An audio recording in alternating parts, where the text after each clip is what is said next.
When Elena Morales walked into Roman DeLuca's office on her first day, she expected a job interview, not to be grabbed by Manhattan's most dangerous man and kissed like her life depended on it. One moment she was clutching her resume. The next, she was pinned against his chest while he announced to his stone-faced father that she was his girlfriend. The lies should have ended there. Instead, it became the most dangerous contract she'd ever signed, one that didn't require her signature, only her survival. If you want to see how a fake kiss turns into a real empire, stay until the end. And don't forget to hit that like button and drop a comment telling me what city you're watching from. I want to see how far this story travels. The elevator doors opened onto the 47th floor with a whisper that felt too quiet for what was waiting on the other side. Elena Morena stepped out, her heels clicking against marble so polished she could see her reflection in it. The hallway stretched ahead like something out of a dream, or a nightmare, depending on how the next hour went. Floor-to-ceiling windows lined one side, offering a view of Manhattan that made her feel small and significant all at once. On the other side, dark wood paneling and tasteful art that probably cost more than her entire year's rent. She adjusted the strap of her bag and told herself to breathe. This was it. Her first real job since moving to the city. Executive assistant to Roman DeLuca, a name that carried weight in circles she'd only read about in newspapers. The job posting had been vague. Demanding role, discretion required, competitive salary, but the pay was triple what she'd been making at her last temp position. She'd sent in her resume on a whim, never expecting a callback. Now she was here, and the nerves were starting to claw their way up her throat. A woman in a sleek black suit appeared from a side door, her expression neutral but assessing. "Miss Morales?" "Yes." Elena's voice came out steadier than she felt. "Follow me." They walked in silence, past offices with frosted glass doors and conference rooms where men in expensive suits talked in low voices. The woman, her name tag read Claire, moved with the kind of efficiency that suggested she'd been doing this for years. Elena tried to match her pace, tried to look like she belonged here. Claire stopped in front of a set of double doors at the end of the hall. "Mr. DeLuca is expecting you." Elena nodded, her mouth suddenly dry. Claire knocked once, then pushed the door open without waiting for a response. The office was massive. A corner suite with windows on two sides, a desk that looked like it had been carved from a single piece of black walnut, and shelves lined with books that probably weren't just for show. The space smelled faintly of leather and something else, something sharp and clean, like expensive cologne. And standing by the window, silhouetted against the midday sun, was Roman DeLuca. He turned when she entered, and Elena felt the air shift. She'd seen photos of him online, press shots from charity galas, blurry paparazzi images outside upscale restaurants. None of them had prepared her for the reality. He was tall, broad-shouldered, with dark hair that fell just past his collar and a jawline that could cut glass. But it was his eyes that stopped her cold. Dark, calculating, and entirely too aware. "Miss Morales." His voice was smooth, controlled, the kind of voice that didn't need to be raised to command a room. "You're early." Yes, I didn't want to be late." Good instinct. He gestured to one of the chairs in front of his desk. "Sit." She sat. He didn't. Instead, he moved around the desk, leaning against the edge of it, arms crossed. He studied her with the same intensity she imagined he used when deciding whether to close a deal or walk away from one. "You've read the job description," he said. It wasn't a question. "Yes." "Then you know this isn't a typical assistant role. I don't need someone to fetch coffee or schedule lunch meetings. I need someone who can think, adapt, and keep their mouth shut when necessary." Elena straightened in her chair. "I can do that." "Can you?" His gaze didn't waver. "Because once you're in, you're in. There's no halfway. You'll see things, hear things that most people don't, and you'll be expected to handle it without flinching." She met his eyes, refusing to look away. "I'm not here to flinch, Mr. DeLuca. I'm here to work." For the first time, something that might have been approval flickered across his face. "Good." He straightened, moving back around the desk. "We'll start with—" The door slammed open. Elena jumped, her heart lurching into her throat. A man strode in, older, silver-haired, with the same dark eyes as Roman, but harder, colder. He wore a suit that probably cost more than Elena's entire wardrobe, and he carried himself like someone who'd never been told no in his life. Behind him, a woman followed, tall, blonde, with the kind of beauty that came from good genes and better surgeries. She wore a white dress that clung to her like a second skin, and her smile was all teeth. Roman's expression didn't change, but Elena saw the way his jaw tightened. "Father," his voice was flat. "I wasn't expecting you." "Clearly." The older man's gaze swept over Elena, dismissive, before returning to his son. "We need to talk." "I'm in the middle of something." "It can wait." The man gestured to the woman beside him. "You remember Vivian?" Vivian stepped forward, her smile widening. "Roman, it's been too long." Roman didn't move. "Has it?" "Don't be rude," his father snapped. "Vivian's family has been very patient. It's time we finalize the arrangement." Elena's stomach dropped. "Arrangement?" Roman's expression was stone. "I told you, I'm not interested." "What you're interested in is irrelevant." His father's voice was ice. "This is about the family, about securing our position. You will marry Vivian, and you will do it before the end of the year." The silence that followed was deafening. Elena wanted to disappear. She didn't belong here, didn't belong in the middle of whatever family drama was unfolding. She started to stand, to excuse herself, but before she could move, Roman's hand shot out. He grabbed her wrist, pulling her to her feet, and then, before she could process what was happening, before she could breathe, he kissed her. Not a gentle kiss, not a polite press of lips. This was claiming, possessive, the kind of kiss that left no room for doubt. His hand slid to the back of her neck, holding her in place, and for a moment the world narrowed to just him, his mouth on hers, his body against hers, the faint taste of coffee on his tongue. When he pulled back, her knees were shaking.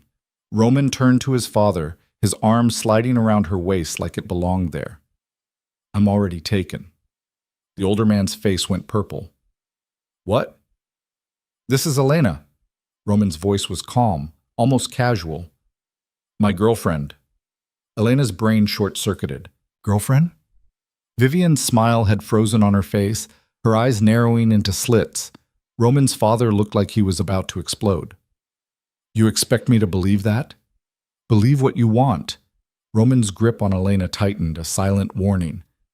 "But I'm not marrying Vivian, or anyone else you've picked out." "This is ridiculous." "Is it?" Roman's tone sharpened.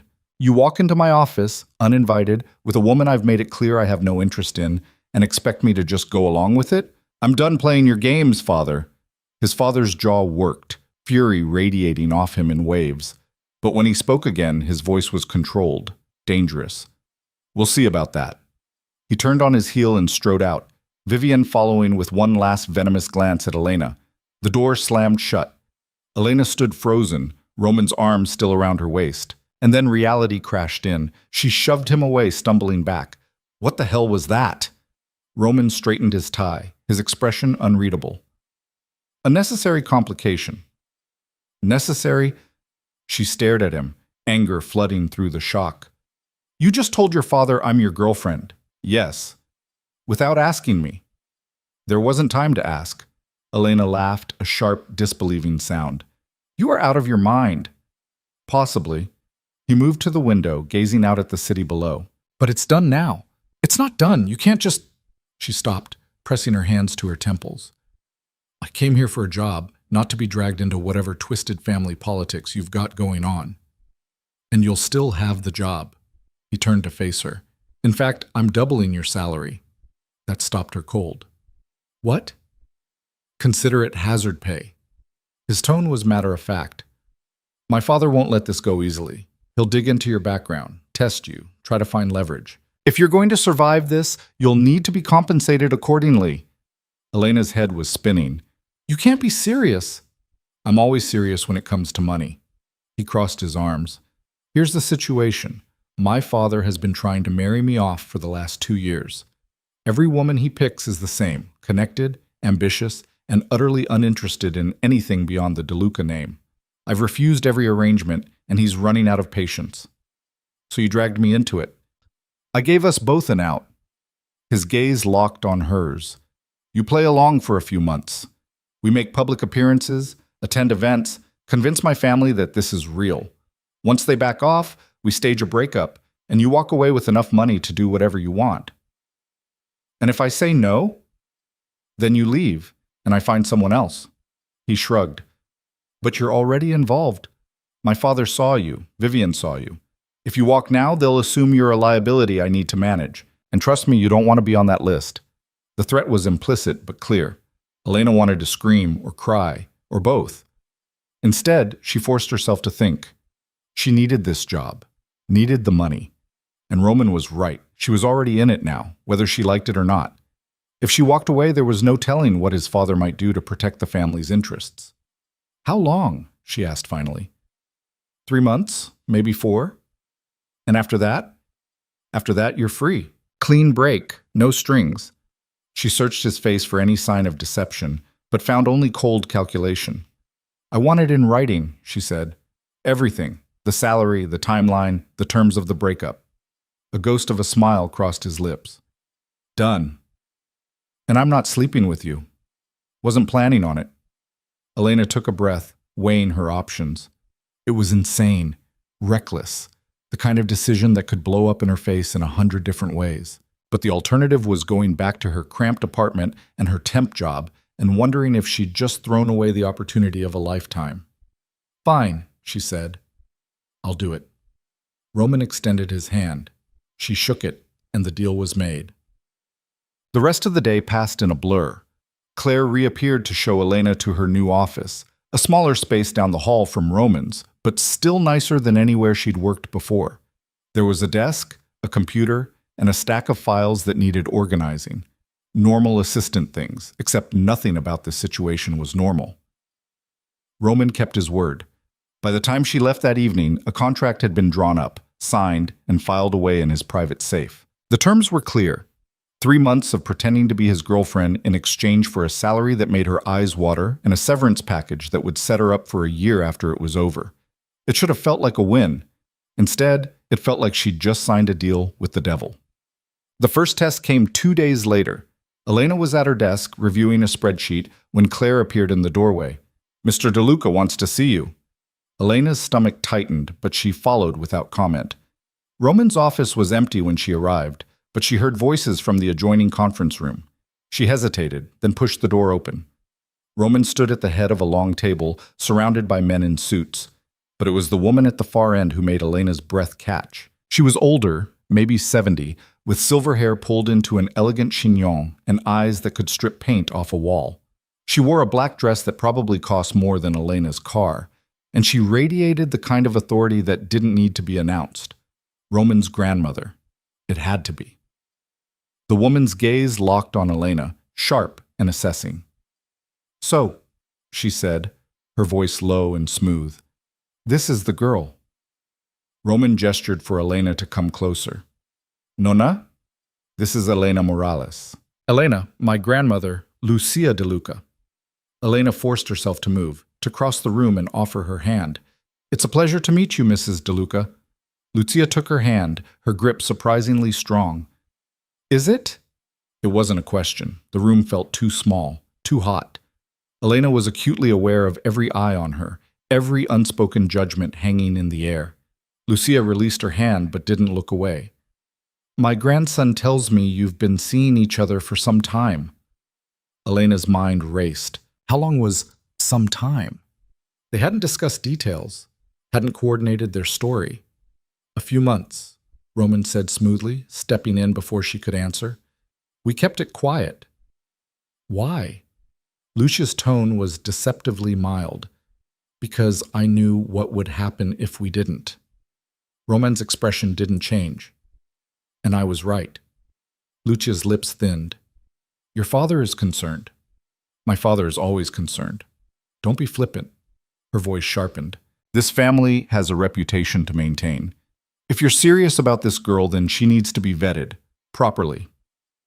Elena's pulse spiked. "Vetted?" Roman's jaw tightened, but he nodded. "Fine." Lucia's gaze returned to Elena. "You'll join us for dinner on Sunday. The entire family will be there." It wasn't an invitation, it was a command. Elena looked at Roman, who gave a barely perceptible nod. Of course, Elena said, her voice steadier than she felt. I'd be honored. Lucia studied her for another long moment, then turned to Roman. We'll see. She swept out of the room, the men following in her wake. When the door closed, Elena let out a breath she hadn't realized she'd been holding. What just happened? She asked. Roman loosened his tie, the first sign of tension she'd seen from him all day. You just got invited into the lion's den. Your grandmother runs this family more than my father ever did. He poured himself a drink from the bar in the corner, then offered her one. She shook her head. If she doesn't approve, this whole plan falls apart. So what do we do? He downed the whiskey in one swallow. We prepare. You need to know the family history, the key players, the dynamics. If she tests you, and she will, you can't hesitate. Elena's chest tightened. I didn't sign up for this. Yes, you did. His gaze was steady, unyielding. The moment you shook my hand, she wanted to argue, but he was right. She'd made the deal. Now she had to live with it. The next few days were a crash course in everything DeLuca. Roman drilled her on names, relationships, family businesses. She learned that his father, Dante, had taken over the empire from Lucia's late husband and had spent the last 20 years expanding it into new territories. That Roman's two younger brothers were working in the European branches, and his sister had married into another powerful family in Boston. She learned that the DeLucas weren't just wealthy, they were connected. Politicians, judges, business moguls, everyone owed them something, and they never forgot a debt. And she learned that Roman himself was a mystery even to his own family. He'd taken control of the Manhattan operations 5 years ago and had transformed them from underground dealings into legitimate enterprises, real estate, private equity, high-end security firms. On paper, it was all legal. But Elena wasn't naive. She knew that empires like this weren't built on paperwork alone. Why me? She asked one evening after another marathon session of names and faces. They were in his office, the city glittering below them. Roman looked up from the files he'd been reviewing. What? Why did you pick me? You could have grabbed anyone that day, your secretary, a random employee, anyone. So why me? He was quiet for a long moment. You didn't flinch, he said finally. When I kissed you, when I made the announcement, you didn't panic. You got angry, yes, but you didn't fall apart. That's rare. Elena didn't know what to say to that. Roman set down the file. Most people see me and see power, money, danger. They either try to get close because of it or stay far away. You saw a problem and started calculating your options. That's useful. So I'm useful. Yes. He didn't apologize for it. And if you play this right, you'll come out of it with more than you walked in with. That's the deal. It wasn't comforting, but it was honest. Elena stood, gathering her notes. I should go. It's late. I'll have a car take you home. I can take the subway. No. His tone left no room for argument. From now on, you're with me. That means you're a target. You don't go anywhere alone unless I clear it first. The weight of it settled over her like a blanket. She wasn't just playing a role. She was stepping into Roman's world with all its dangers and consequences. And there was no going back. Sunday came too fast. Elena stood in front of her closet, staring at the handful of dresses she owned. None of them felt right. Too casual, too cheap, too obvious. Her phone buzzed. Roman, car will be there at 5. Wear something formal but not flashy, and don't be late. She wanted to throw the phone across the room. Instead, she pulled out the one black dress she had that didn't scream struggling assistant and prayed it would be enough. The car arrived exactly on time. Elena climbed into the back, her nerves jangling like live wires. Roman was already inside, dressed in a dark suit that made him look even more imposing than usual. He glanced at her, his expression unreadable. You look fine, he said. Thanks, she said dryly. That's exactly what every woman wants to hear. A ghost of a smile crossed his lips. You'll do better than fine, Huss. Just remember what we practiced. Family history, names, don't insult anyone, don't contradict you. She ticked them off on her fingers. Anything else? Yes. His gaze locked on hers. Don't let them see you're scared. Her heart thudded in her chest. The drive took 40 minutes, winding through the city and into the outskirts, where estates sat behind iron gates and manicured lawns. The DeLuca house was at the end of a long driveway, a sprawling mansion that looked like something out of a movie. Elena's mouth went dry. Roman must have seen her expression because he leaned closer. "Breathe. You've got this." She wasn't sure if he was reassuring her or himself. They were greeted at the door by a butler, an actual butler, who led them through a marble foyer into a dining room that could have seated 20. The table was already set with crystal and china, and the room smelled faintly of roasted meat and expensive wine. And standing near the fireplace, waiting, was the entire DeLuca family. Lucia sat at the head of the table, regal and unreadable. Dante stood beside her, his expression cold. And scattered around the room were faces Elena recognized from Roman's files. Aunts, uncles, cousins, all watching her with varying degrees of curiosity and suspicion. And then there was Vivienne. She stood near the window, a glass of wine in hand, her smile sharp as a knife. "Roman," Lucia said, her voice cutting through the murmur of conversation. "Come, introduce your guest."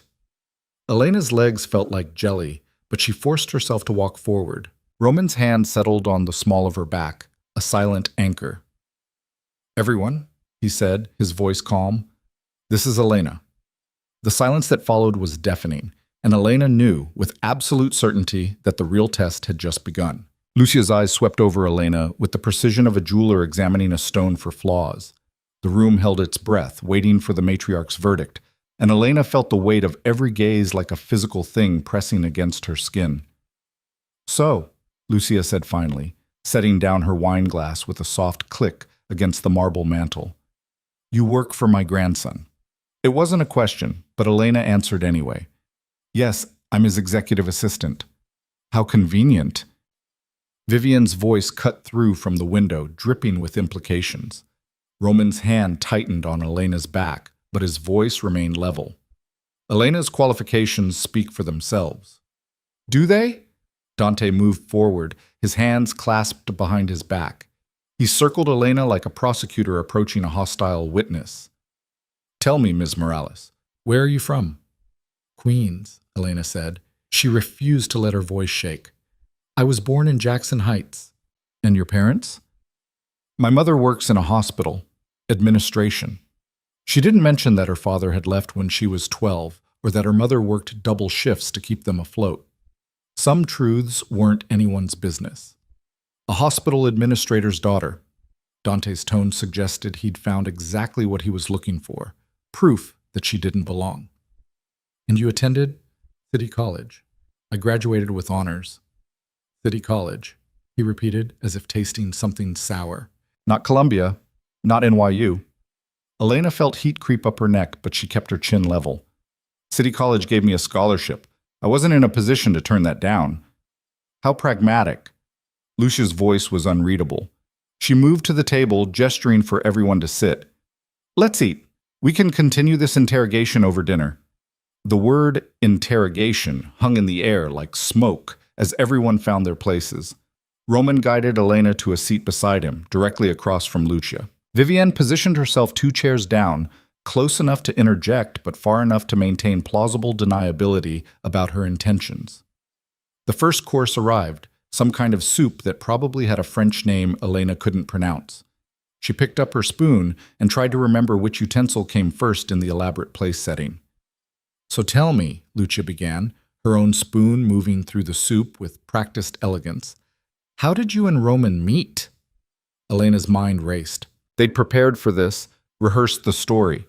But sitting here under Lucia's sharp gaze, with Dante watching like a hawk and Vivienne smirking into her wine, every prepared line felt thin as paper.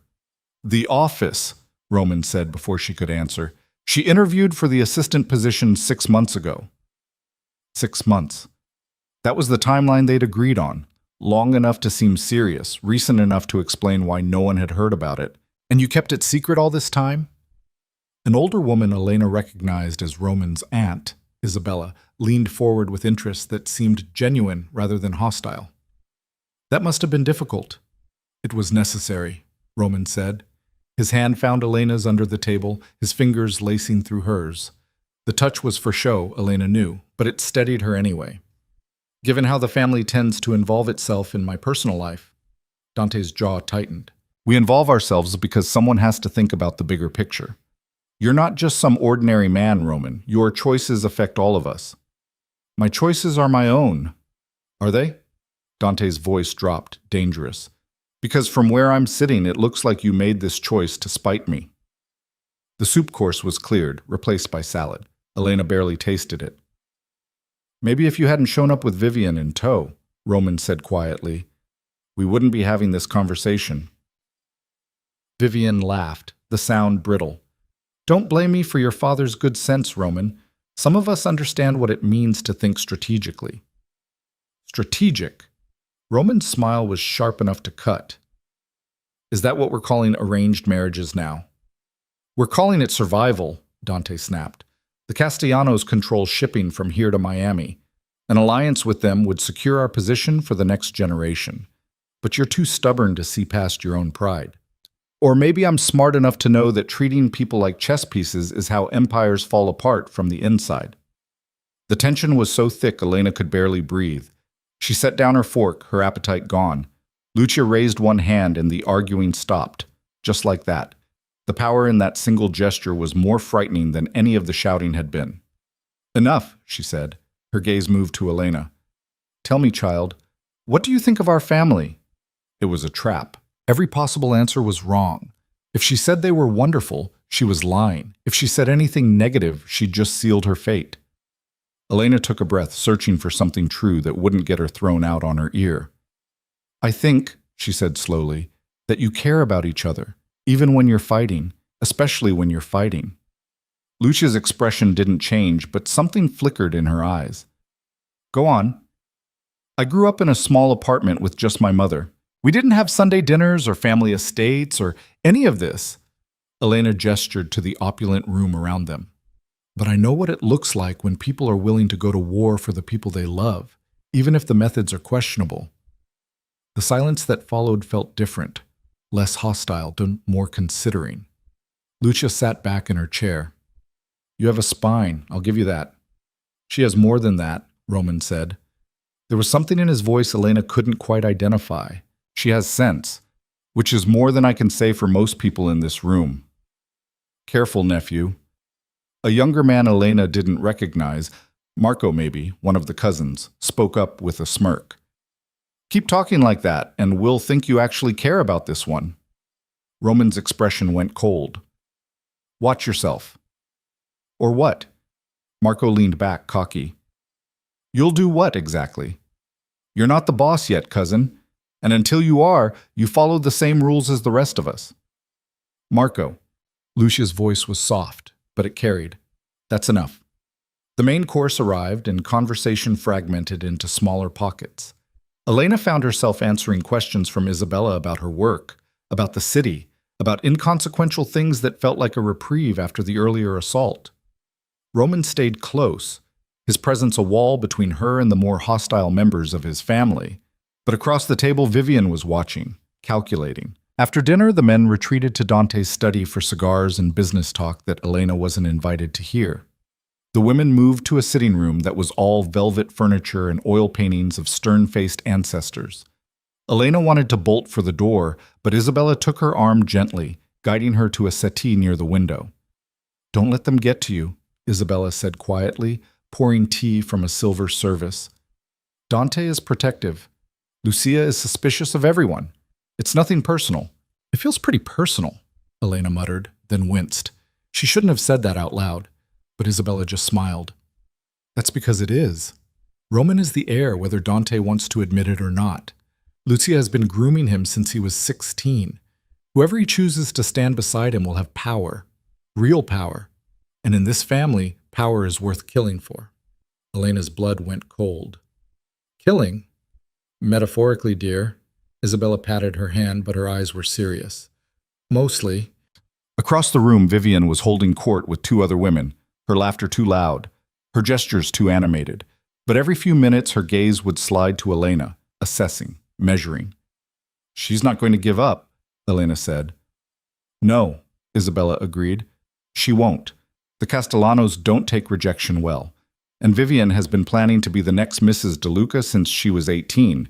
You've disrupted those plans. That makes you an enemy. Great. Elena sipped the tea, which tasted like flowers and regret. Any advice? Isabella considered that. Don't show weakness. Not to her, not to Lucia, not to anyone. In this family, weakness is an invitation. Elena thought about that as the evening dragged on. She smiled when appropriate, answered questions with careful honesty, and tried not to stare at the clock. By the time Roman reappeared, pulling her away with apologies about an early morning meeting, she felt like she'd run a marathon.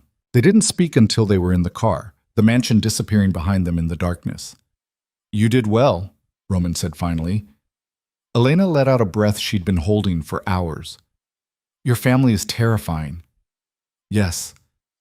And Vivian hates me. Also yes. Your father thinks I'm a gold digger. He thinks everyone's a gold digger.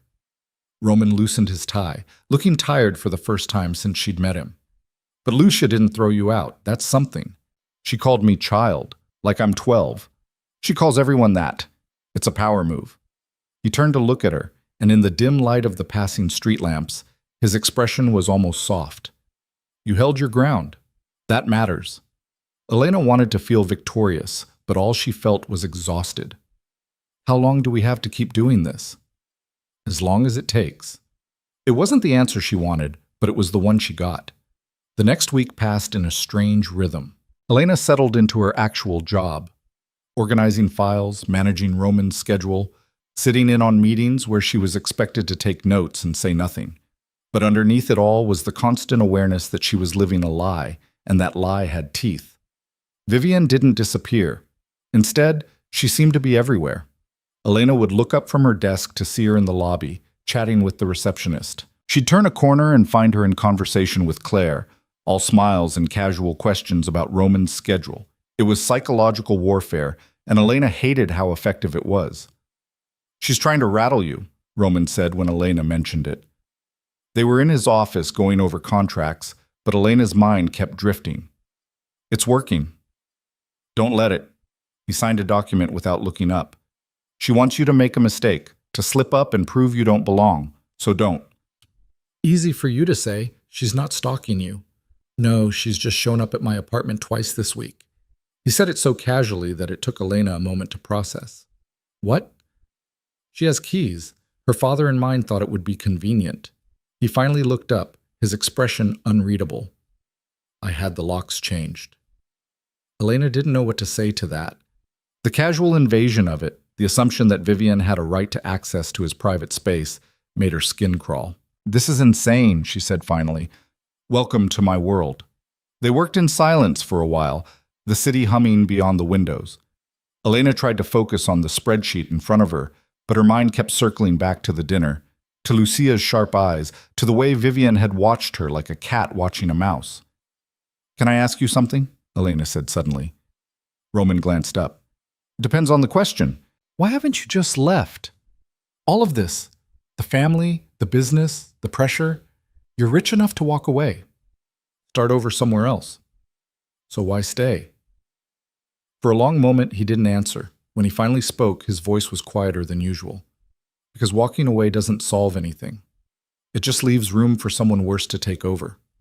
My father, or Marco, or any of the other jackals circling the throne. At least if I'm in charge, I can try to do something better than what came before. And what does better look like?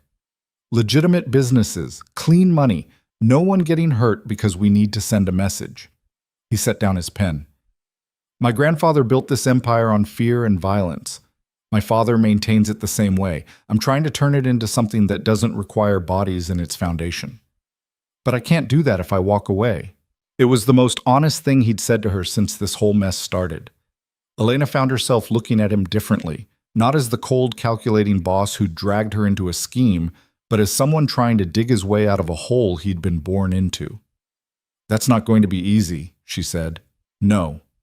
A ghost of a smile crossed his face. But then, nothing worth doing ever is.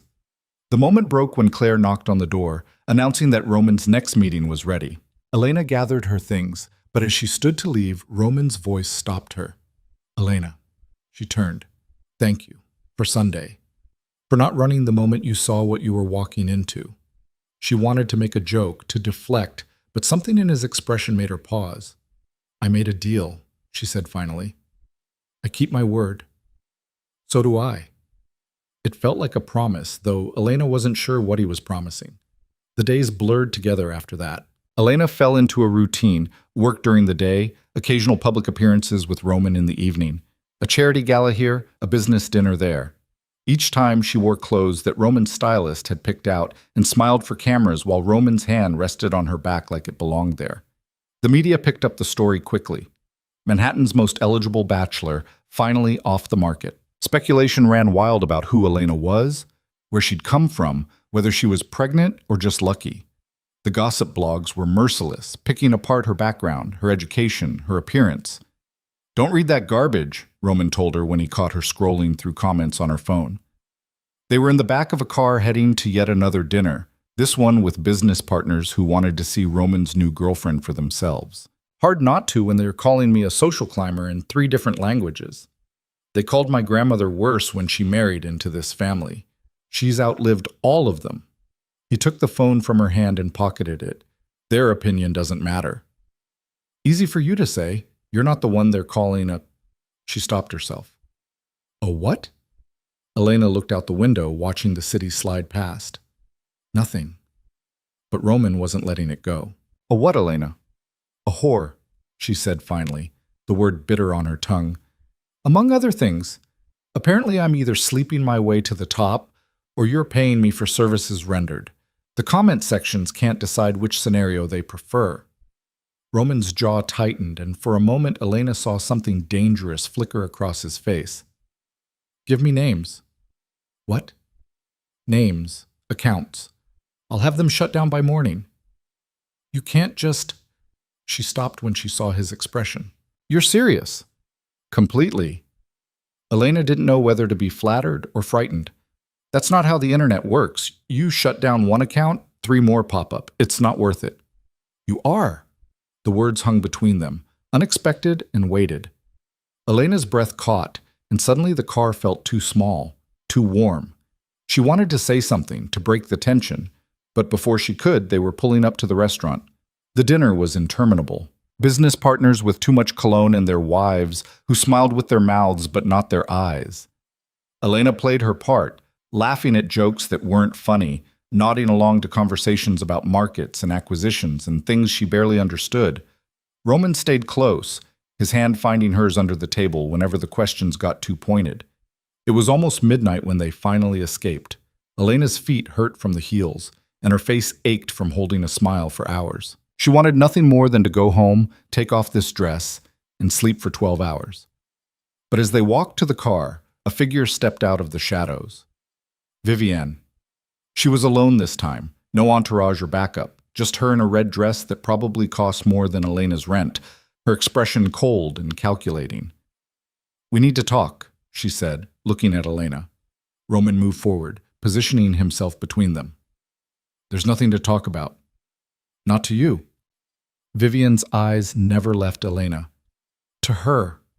Elena's heart hammered in her chest, but she stepped around Roman. It's fine. Elena? It's fine, she repeated, more firmly.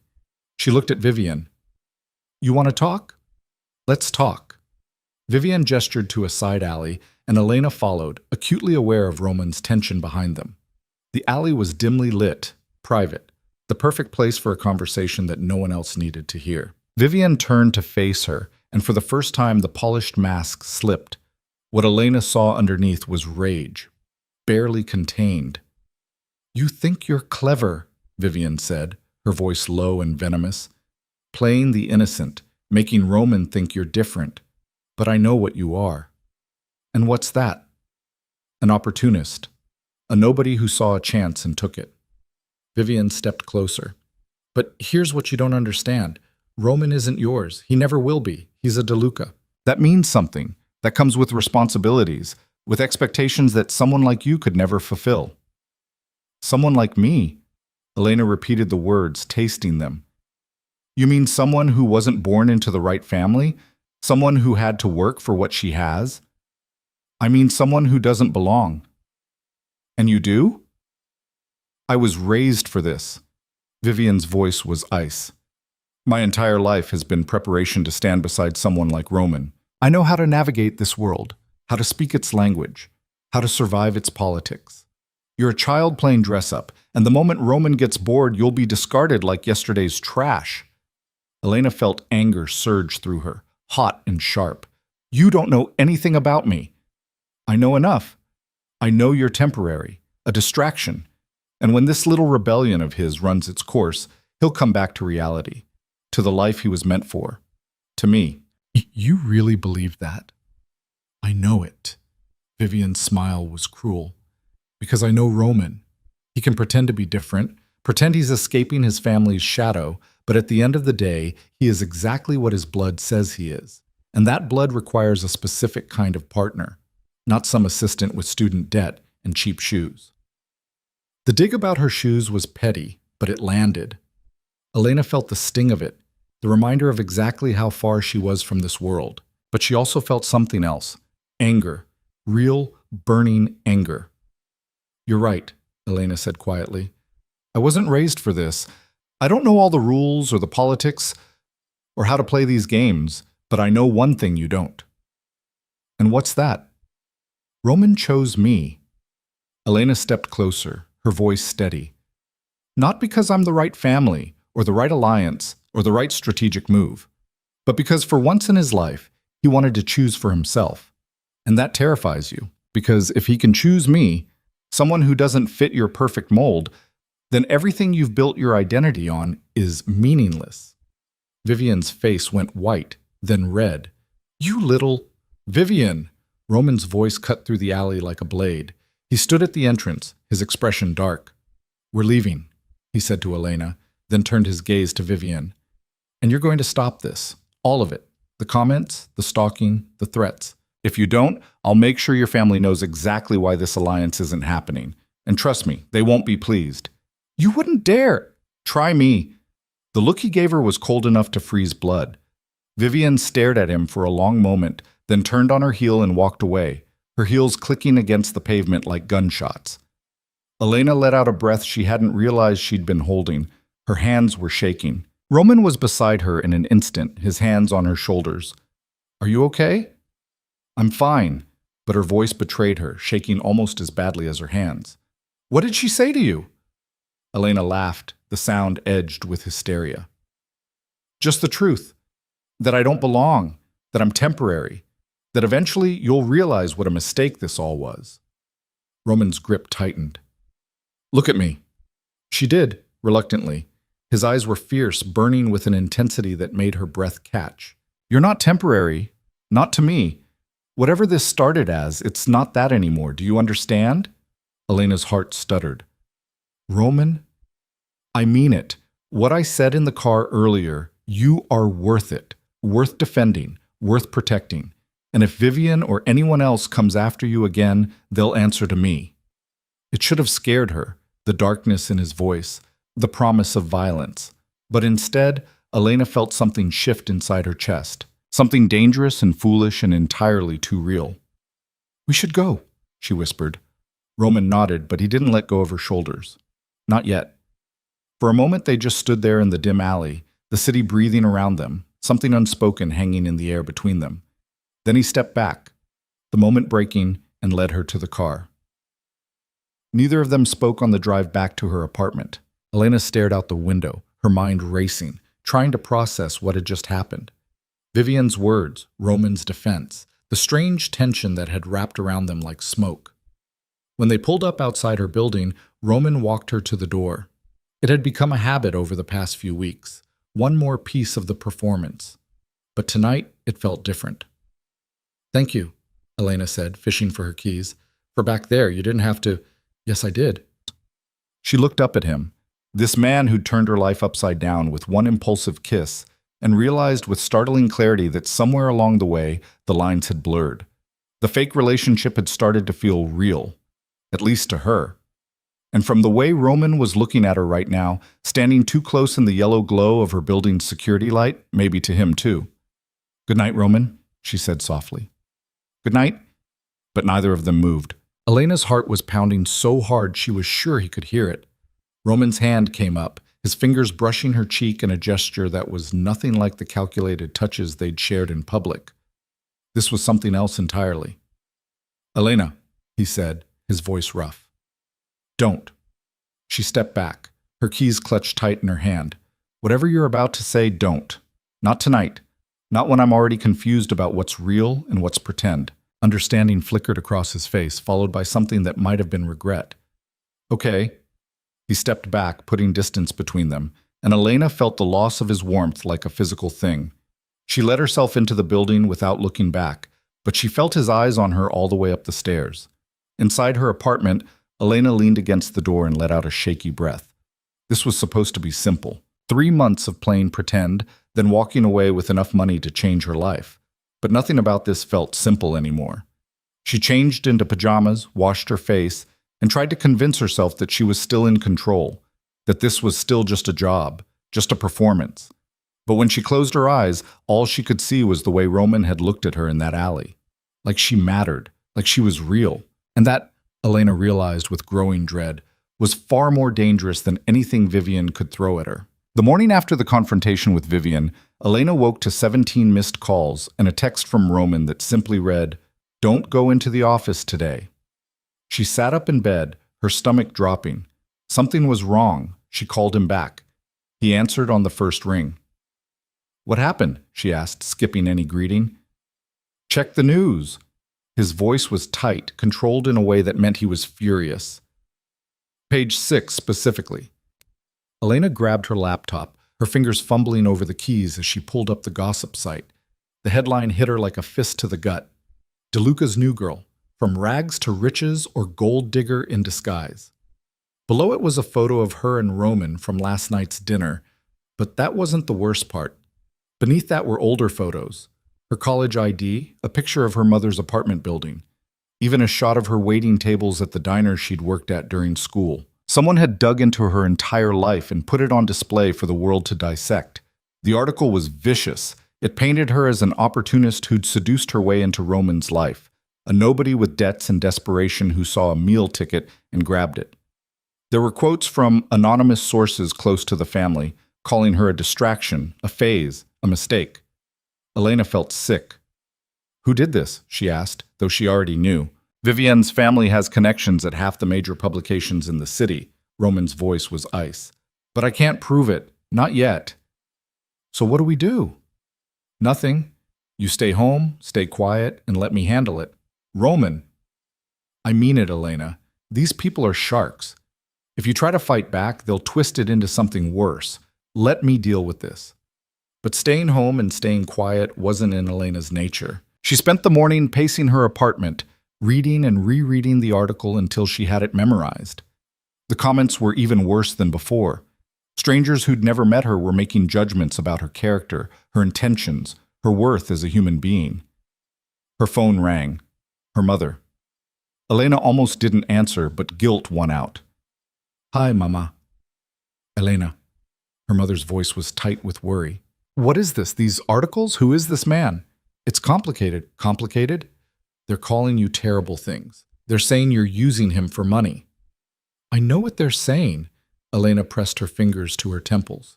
"It's not true. I'm just doing my job." "Your job doesn't usually come with photographers and gossip columnists." Her mother paused. "Is he treating you well? This Roman?" Elena thought about that, about the way he'd defended her in the alley, the way he'd looked at her outside her apartment, the way something had shifted between them that felt real and terrifying all at once. "Yes," she said quietly. "He is." "Then be careful, mija. Men with that much power, they don't play by the same rules as the rest of us. And when things fall apart, it's always people like us who get hurt." After she hung up, Elena sat on her couch and stared at nothing. Her mother was right. She'd walked into this situation with her eyes open, knowing it was temporary, knowing it was a performance. But somewhere along the way, she'd forgotten that, started believing in the fantasy they were selling, and now reality was crashing back in, ugly and sharp. Her phone buzzed. A text from an unknown number. "You should have taken the hint. This is just the beginning." Elena deleted it without responding. Then another came through, and another. By noon, she'd received over 30 messages from blocked numbers, each one more threatening than the last. She called Roman. "I'm getting threats," she said without preamble. "What kind of threats?" She read him a few of the messages, her voice shaking despite her best efforts to keep it steady. Roman swore, low and vicious. "I'm sending security to your apartment. Don't open the door for anyone except them." "You're overreacting." "No, I'm not. Stay where you are." The security team arrived within 20 minutes. Two men in dark suits who positioned themselves outside her building and made it very clear they weren't leaving. Elena felt like a prisoner in her own home, but she also felt safer than she had all day. That evening, Roman showed up in person. He looked exhausted, his tie loosened and his jaw tight with tension. "We need to talk," he said. Elena let him in. He stood in the center of her small living room, looking out of place among her secondhand furniture and the life she'd built on a budget. "I'm ending this," he said. "The arrangement, whatever you want to call it. It's over." Elena's heart stuttered. "What?" "This has gotten too dangerous. I thought I could control it, manage the fallout, but I was wrong. These people, they'll destroy you just to get to me. I can't let that happen." "You can't let it happen?" Anger flared in her chest. "I'm not some damsel you need to protect, Roman. I knew what I was signing up for." "Did you?"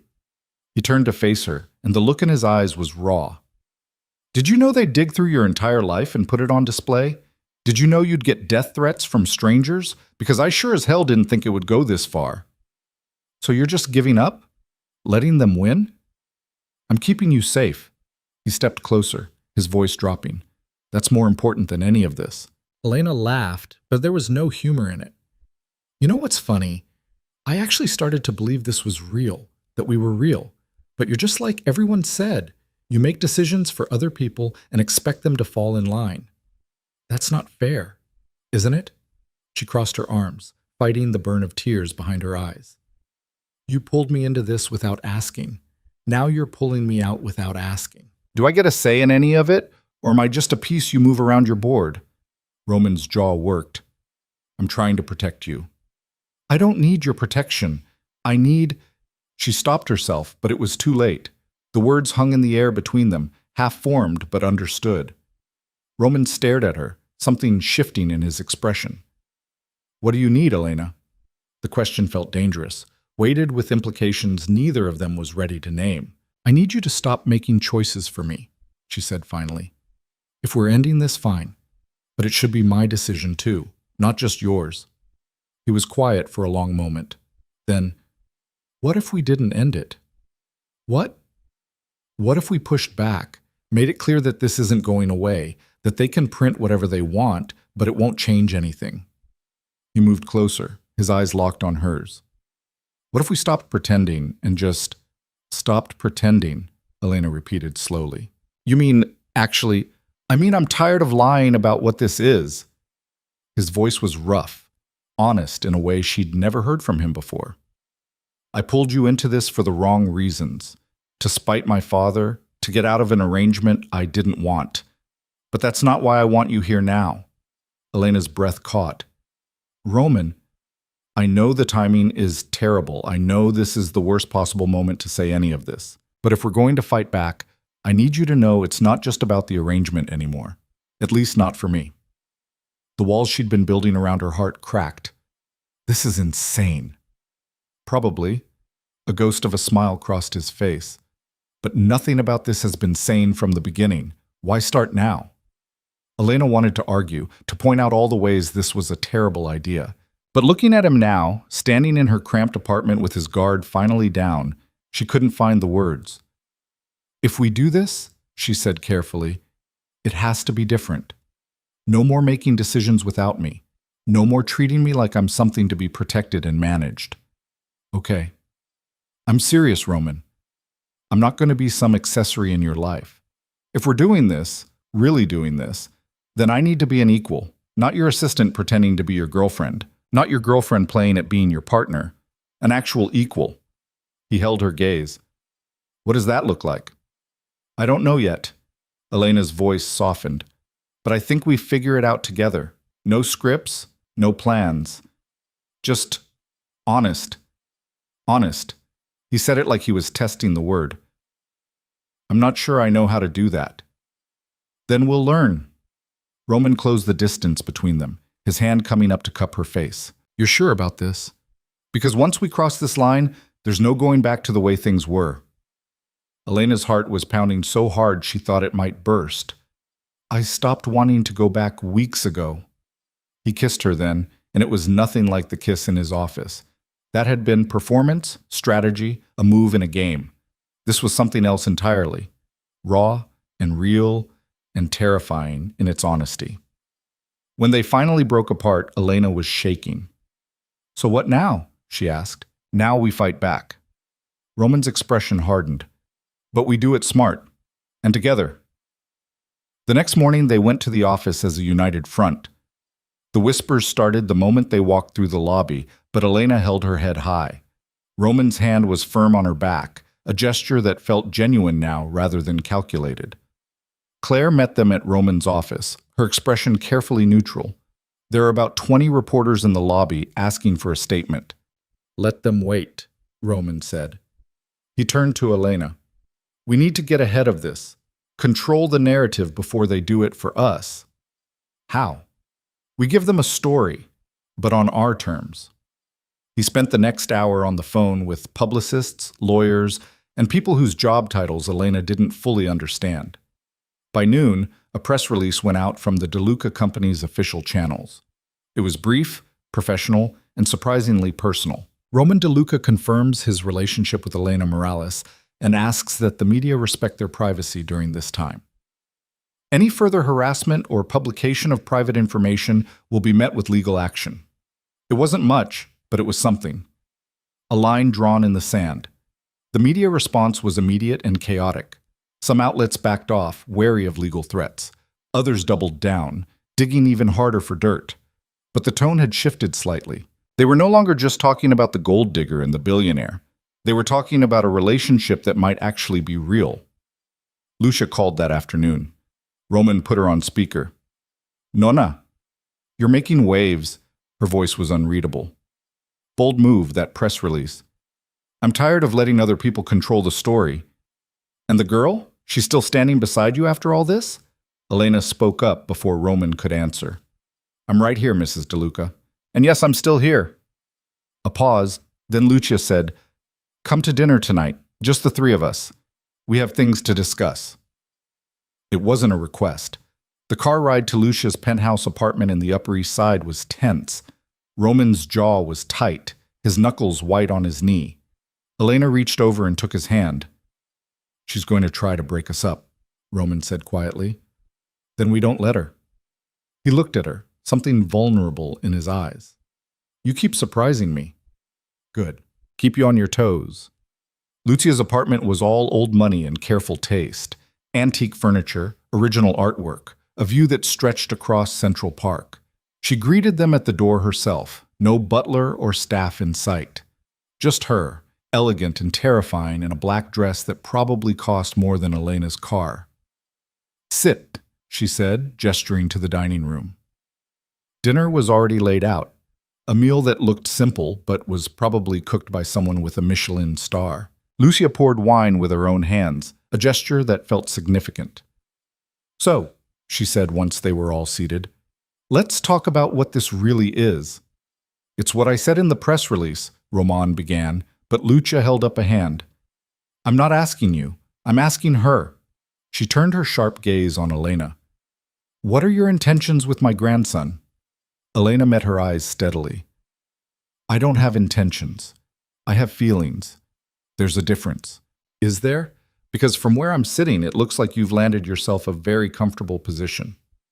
If I wanted comfortable, I would have walked away weeks ago. Elena's voice was calm but firm. This thing between Roman and me, it started as a mistake, a lie. But it became something else. Something I didn't plan for and definitely didn't expect. Love? Lucia's tone was skeptical. I don't know yet. Maybe. Or maybe something that could turn into that if we're given the space to figure it out. Elena leaned forward. But I'm not here for his money or his name or whatever power you think comes with being a DeLuca. I'm here because when I'm with him, I feel like I'm seeing the person he actually is, not the role he's been forced to play his whole life. Lucia studied her for a long moment. Then she turned to Roman. And you? What do you see when you look at her? Roman's hand found Elena's under the table. Someone who isn't afraid to tell me when I'm wrong. Someone who doesn't need me to be the heir or the boss or any of the things everyone else expects. Just me. The silence that followed was heavy. Finally, Lucia sighed. You're both fools. Elena's heart sank. But, Lucia continued, a ghost of a smile touching her lips, you're honest fools. And in this family, that's rare enough to be valuable. Roman's hand tightened on Elena's. You're not going to fight this? Fight what? Young people making terrible decisions? I'm old, not stupid. I know when I'm beaten. She sipped her wine. Besides, I've been watching you for years, Roman, waiting for you to choose something for yourself instead of just reacting to what others want from you. Maybe this girl is that choice. She has a name, Roman said quietly. I know. Lucia's gaze softened slightly as she looked at Elena. Elena Morales, college scholarship, hospital administrator mother, worked 3 jobs to graduate debt-free. You think I didn't do my homework? Elena felt exposed, but she kept her chin up. And what did your homework tell you? That you're smart, stubborn, and you don't quit when things get hard.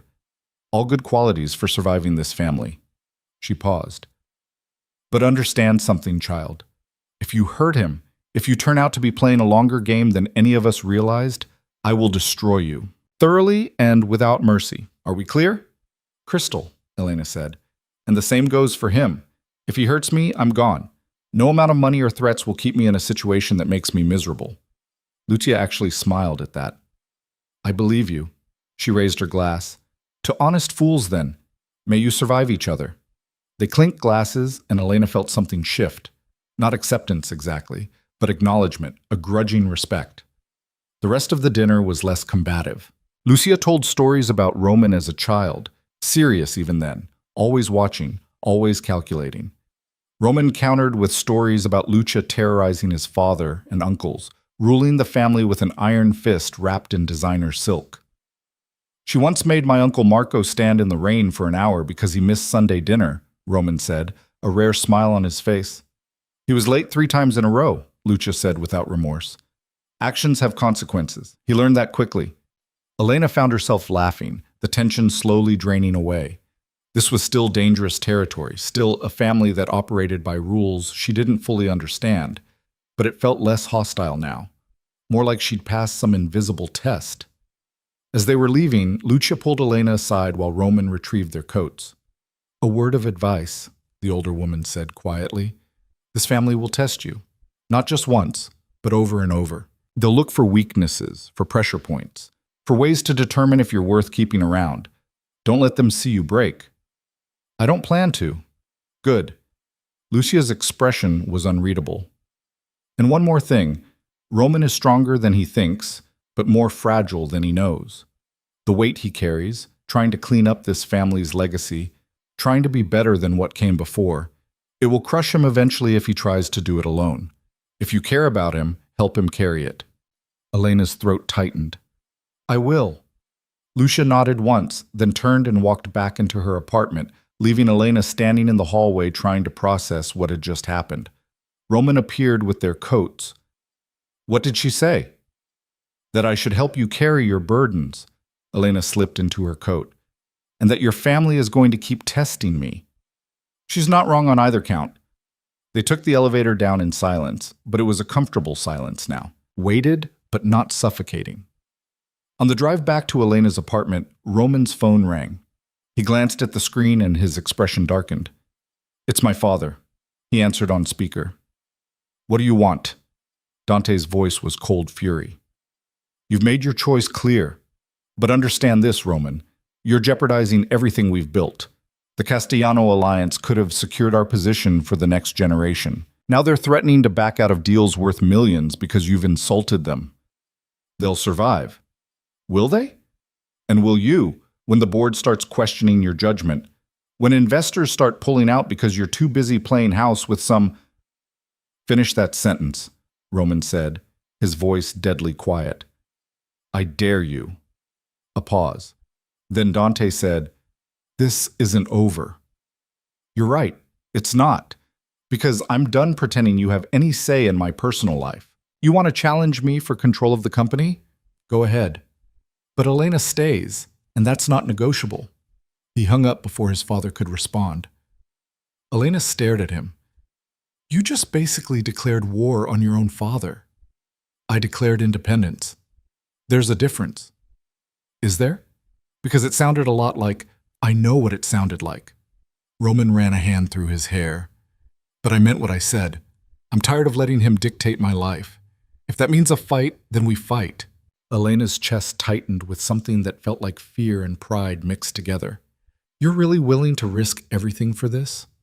For us? Yes. He looked at her, and the certainty in his eyes took her breath away. I spent my whole life being what other people needed me to be. For once, I want to be what I choose to be. And I choose this. You. The words hung in the air between them, heavy with promise and danger. When they reached her apartment, Roman walked her up like always. But this time, when she unlocked her door, she turned to him. Do you want to come in? It was a simple question with complicated implications. Roman hesitated, and Elena saw him weighing all the reasons this was a bad idea. Just to talk, she added. We don't have to. I know.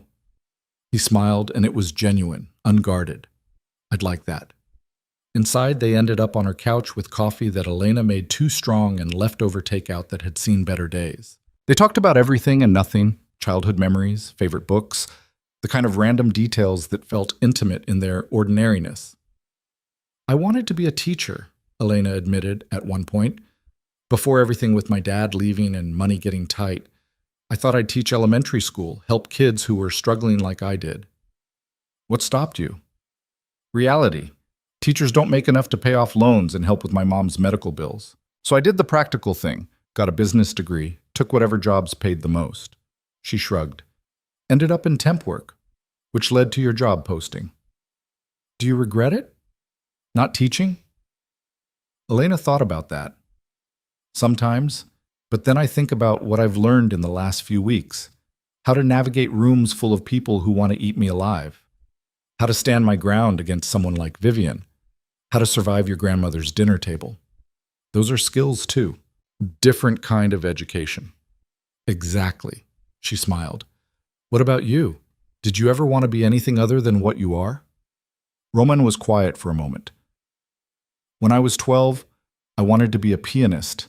I was good too. Really good. My teacher said I had the hands for it, the discipline. He flexed his fingers, staring at them. Then my grandfather died. And my father sat me down and told me that DeLucas don't make music. We make money and power. Everything else is a distraction. That's sad. That's life in this family. But there was a note of old grief in his voice that told Elena it had cost him something to give that up. They sat in comfortable silence for a while, the city humming beyond her windows. Elena found herself studying Roman in the soft lamplight, the sharp lines of his face softened by exhaustion, the way his shoulders had finally relaxed from their usual rigid posture. He looked younger like this, more human. Thank you, she said suddenly. He glanced at her. For what? For choosing this. Me. Even when it's messy and complicated and possibly career suicide. Roman reached out, tucking a strand of hair behind her ear.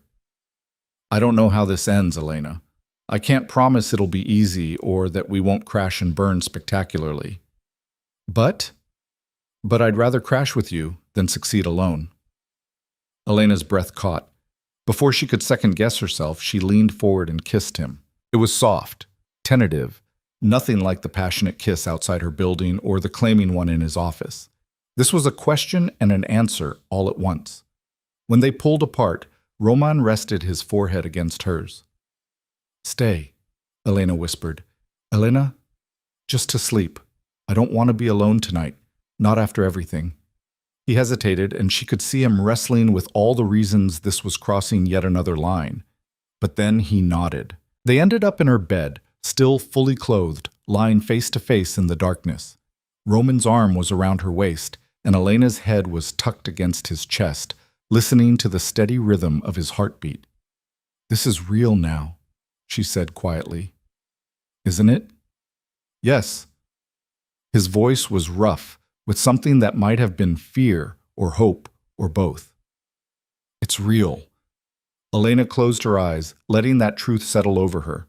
Everything had changed. The game they'd been playing had become something genuine, and there was no going back to pretending. Whatever came next, Vivian's revenge, Dante's fury, the media circus, the family politics, they'd face it together. For better or worse, they were in this now. Elena woke to sunlight streaming through her bedroom window and the unfamiliar weight of Roman's arm draped across her waist. For a moment she lay still, processing the fact that Manhattan's most feared businessman was asleep in her bed, his face pressed into her pillow, his breathing deep and even. She'd expected it to feel awkward. Instead, it felt right in a way that terrified her. Her phone buzzed on the nightstand. She reached for it carefully, trying not to wake Roman, and saw a text from Claire. "Board meeting moved to 9 a.m. Roman needs to be there. It's important." Elena glanced at the clock. 7:30. She had an hour and a half to get them both ready and across town. "Roman." She shook his shoulder gently. "Wake up." He stirred, his eyes opening slowly, and for a moment confusion flickered across his face. Then awareness returned, and with it, something that looked like contentment. "Morning," he said, his voice rough with sleep. "Morning. Claire says you have a board meeting at 9. She used the word important in italics, which I'm assuming means your father is making his move." That woke him up completely. Roman sat up, running a hand through his hair. "What time is it?" 7:30. "We need to go." He was already moving, grabbing his phone, checking messages. Elena watched him shift from the man who'd held her last night into the controlled, calculating boss she'd first met. The transformation was fascinating and a little sad. They made it to the office by 8:45, both of them running on coffee and adrenaline. Claire met them at the elevator with a stack of documents and an expression that said things were worse than Elena had thought. "Your father called an emergency session," Claire told Roman. "He's claiming mismanagement, conflicts of interest, and compromised judgment. He has 3 board members backing him already." Roman's jaw tightened. "How many does he need?" 7 out of 12 to call for a vote of no confidence. He has 4, including himself. "So he needs 3 more. Roman took the documents, scanning them quickly. His expression was unreadable, but Elena saw the tension in his shoulders. "Who's on the fence?" "Martelli, Jong, and Patterson. If he flips any one of them, this gets dangerous." Elena's stomach dropped. What happens if he gets the votes? Roman looked at her, and for the first time since she'd met him, she saw something that might have been fear in his eyes. "Then I lose everything, the company, the position, any ability to change how this family operates. My father takes over completely, and we go back to the way things were. Or worse." The meeting was in the main conference room, the one with the long table and the view that made you feel like you were floating above the city. Elena wasn't supposed to be there, but Roman kept her at his side anyway. A statement, whether the board liked it or not. Dante was already seated at the head of the table, 3 other board members flanking him like soldiers. He looked up when Roman entered, and his smile was all teeth. "Good of you to join us, son." "Cut the performance," Roman said, moving to the opposite end of the table. Elena stood behind him, her hands clasped to keep them from shaking. "What's this really about?" "This is about the future of this company, about whether we're going to continue to grow and thrive, or whether we're going to let personal distractions compromise decades of careful work." Dante's gaze flicked to Elena, dismissive. "You've made it clear where your priorities lie. The board deserves to know if you're still capable of leading." "My personal life has nothing to do with my performance." "Doesn't it?" Dante pulled out a folder, sliding it across the table. "Let's review, shall we? In the last month, you've canceled 3 major meetings, missed 2 investor calls, and turned down a partnership worth $40 million because it was connected to the Castellanos. All because you decided to play house with your assistant." Roman's expression didn't change, but Elena felt him tense beside her. The Castellano deal was overvalued and came with too many strings. Any competent analyst would have reached the same conclusion. Or any man thinking with something other than his brain. Marco spoke up from the middle of the table, his smirk insufferable. Come on, Roman, we've all been there. Pretty girl, bad timing, terrible decisions, but you're supposed to be better than that. Watch your mouth, Roman said quietly, but there was danger in his voice. Or what? You'll throw me out? You might not have that authority much longer. The door opened and Lucia walked in. The room went silent. She moved with the unhurried grace of someone who knew that everyone would wait, that her presence alone shifted the entire dynamic. She took a seat at the side of the table, equidistant from both Dante and Roman, and folded her hands. Continue, she said. Dante's confidence wavered slightly, but he pressed on. As I was saying, Roman's judgment has been compromised. He's putting his personal interests ahead of the company's well-being. That's unacceptable for someone in his position. And you're suggesting what exactly? Lucia's tone was mild, but everyone in the room knew better than to relax. A vote of no confidence. We remove Roman from his position and install new leadership. Someone who can make decisions based on what's best for the business, not what's best for his love life. Someone like you, Roman said flatly. If the board sees fit. The three fence-sitters, Martelli, Jong, and Patterson, were watching this exchange with careful neutrality. Elena recognized the look. They were calculating, weighing their options, trying to figure out which way the wind was blowing before they committed. Let me make sure I understand, Lucia said, her voice cutting through the tension. You want to remove my grandson from his position because he's in a relationship. Is that the argument? It's not about the relationship, Dante insisted. It's about the pattern of poor decisions that relationship represents.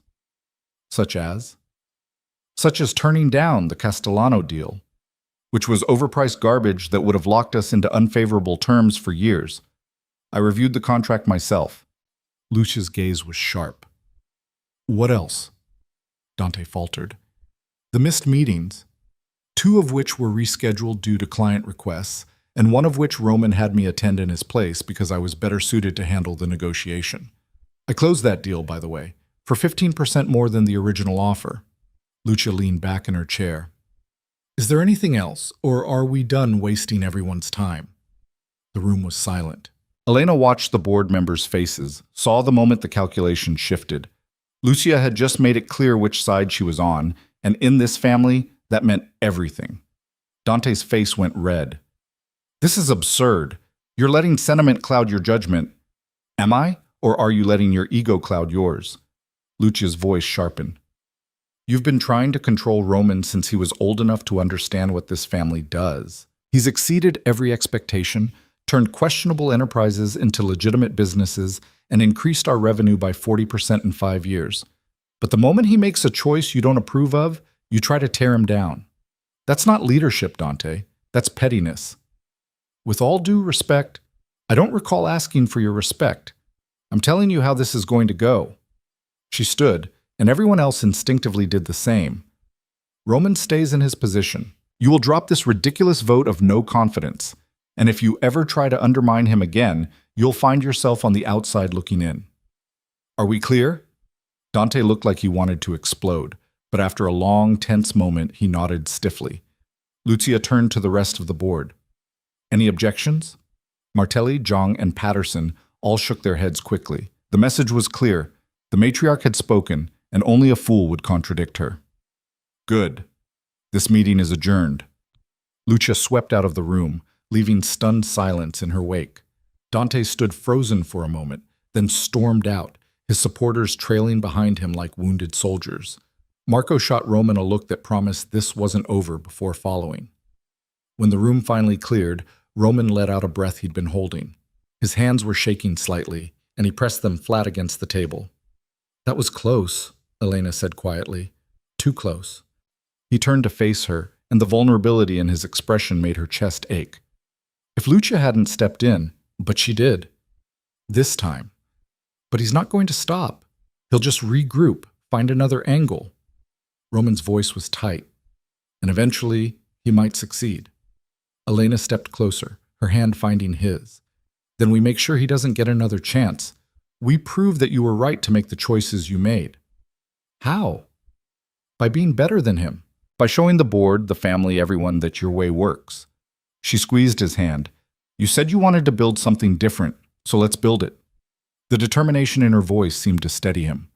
Roman pulled her into his arms, and Elena let herself lean into him, feeling the rapid beat of his heart against her cheek. I don't know what I did to deserve you, he murmured into her hair. Kissed me without asking in a moment of desperation? She felt him huff a laugh. It's not about deserving, it's about choosing, and I'm choosing this, us. They stood like that for a long moment, two people who'd stumbled into something real in the middle of all the lies and games. The door opened and Claire appeared, then quickly averted her eyes. Sorry, I can come back. It's fine, Roman said, not letting go of Elena. What is it? Vivian is in the lobby. She's demanding to see you. Roman's grip on Elena tightened. Tell her I'm busy. I did. She says she'll wait. Then let her wait. But Elena pulled back, looking up at him. Maybe you should see her. End this properly. Elena, I'm serious. She's not going to go away until someone makes her. And it should be you, not security guards or lawyers or threats. Just tell her it's over. Really over. Roman studied her face. You want to be there when I do it? Absolutely. Something that might have been pride flickered in his eyes. Okay, let's go. They took the elevator down together. Vivienne was pacing in the lobby, her designer heels clicking against the marble floor. She looked furious and desperate in equal measure, her perfect facade finally cracking. When she saw them, her eyes narrowed. Finally, I've been waiting for an hour. I was busy, Roman said. His voice was cold but not cruel, just final. What do you want, Vivienne? I want to understand why you're throwing everything away for her. She gestured at Elena like she was something distasteful. What does she have that I don't? Besides basic human decency, Elena said before she could stop herself. Vivienne's face went red. You have no idea what you're talking about. Don't I? You've spent weeks trying to destroy me, feeding lies to the press, sending threatening messages, cornering me in alleys, all because Roman chose someone who isn't you. Elena stepped forward, her fear finally giving way to anger. That's not love, Vivienne. That's obsession, and it's pathetic. You little... Vivienne lunged forward, but Roman stepped between them. Enough. His voice cut through the lobby like a knife. You need to hear this, Vivienne, so listen carefully. I'm not interested. I never was. My father arranged that introduction, but I never agreed to anything. You decided we were a done deal without ever asking what I wanted. Your father said, I don't care what my father said. He doesn't control my life. Not anymore. Roman's expression was steel. Elena is who I choose. She's who I want. And nothing you do, no threats, no media campaigns, no family pressure, is going to change that. Vivienne's eyes were bright with unshed tears, her perfectly applied makeup starting to smudge. For the first time, Elena saw past the calculating socialite to the woman underneath. She looked lost, hurt. I did everything right, Vivienne said, her voice breaking. I was perfect. I followed every rule, played every game the way I was supposed to, and it still wasn't enough. No, Roman said, and his voice was gentler now. It wasn't, because you were playing a game I never agreed to join. You want someone who fits into your plans, who makes sense on paper. That's fine, but I'm not that person, and you deserve to find someone who actually wants what you want instead of wasting your time on someone who doesn't. Vivienne stared at him for a long moment. Then her gaze shifted to Elena. You really love him? Elena felt Roman tense beside her, waiting for her answer. It was too soon, too fast, too much. But standing there in the lobby with Vivienne's wounded eyes on her, Elena realized the truth. Yes, she said simply. I do.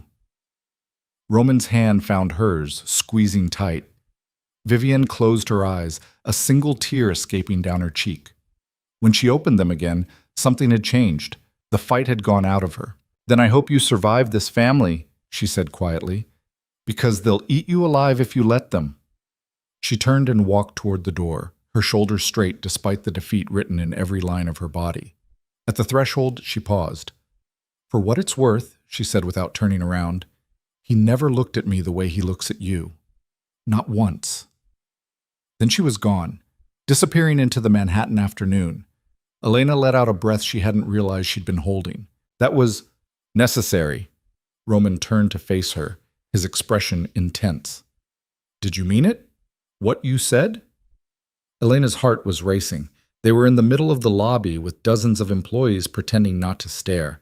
This was the worst possible place for this conversation, but Roman was looking at her like her answer was the only thing in the world that mattered. Yes, she said again. I meant it.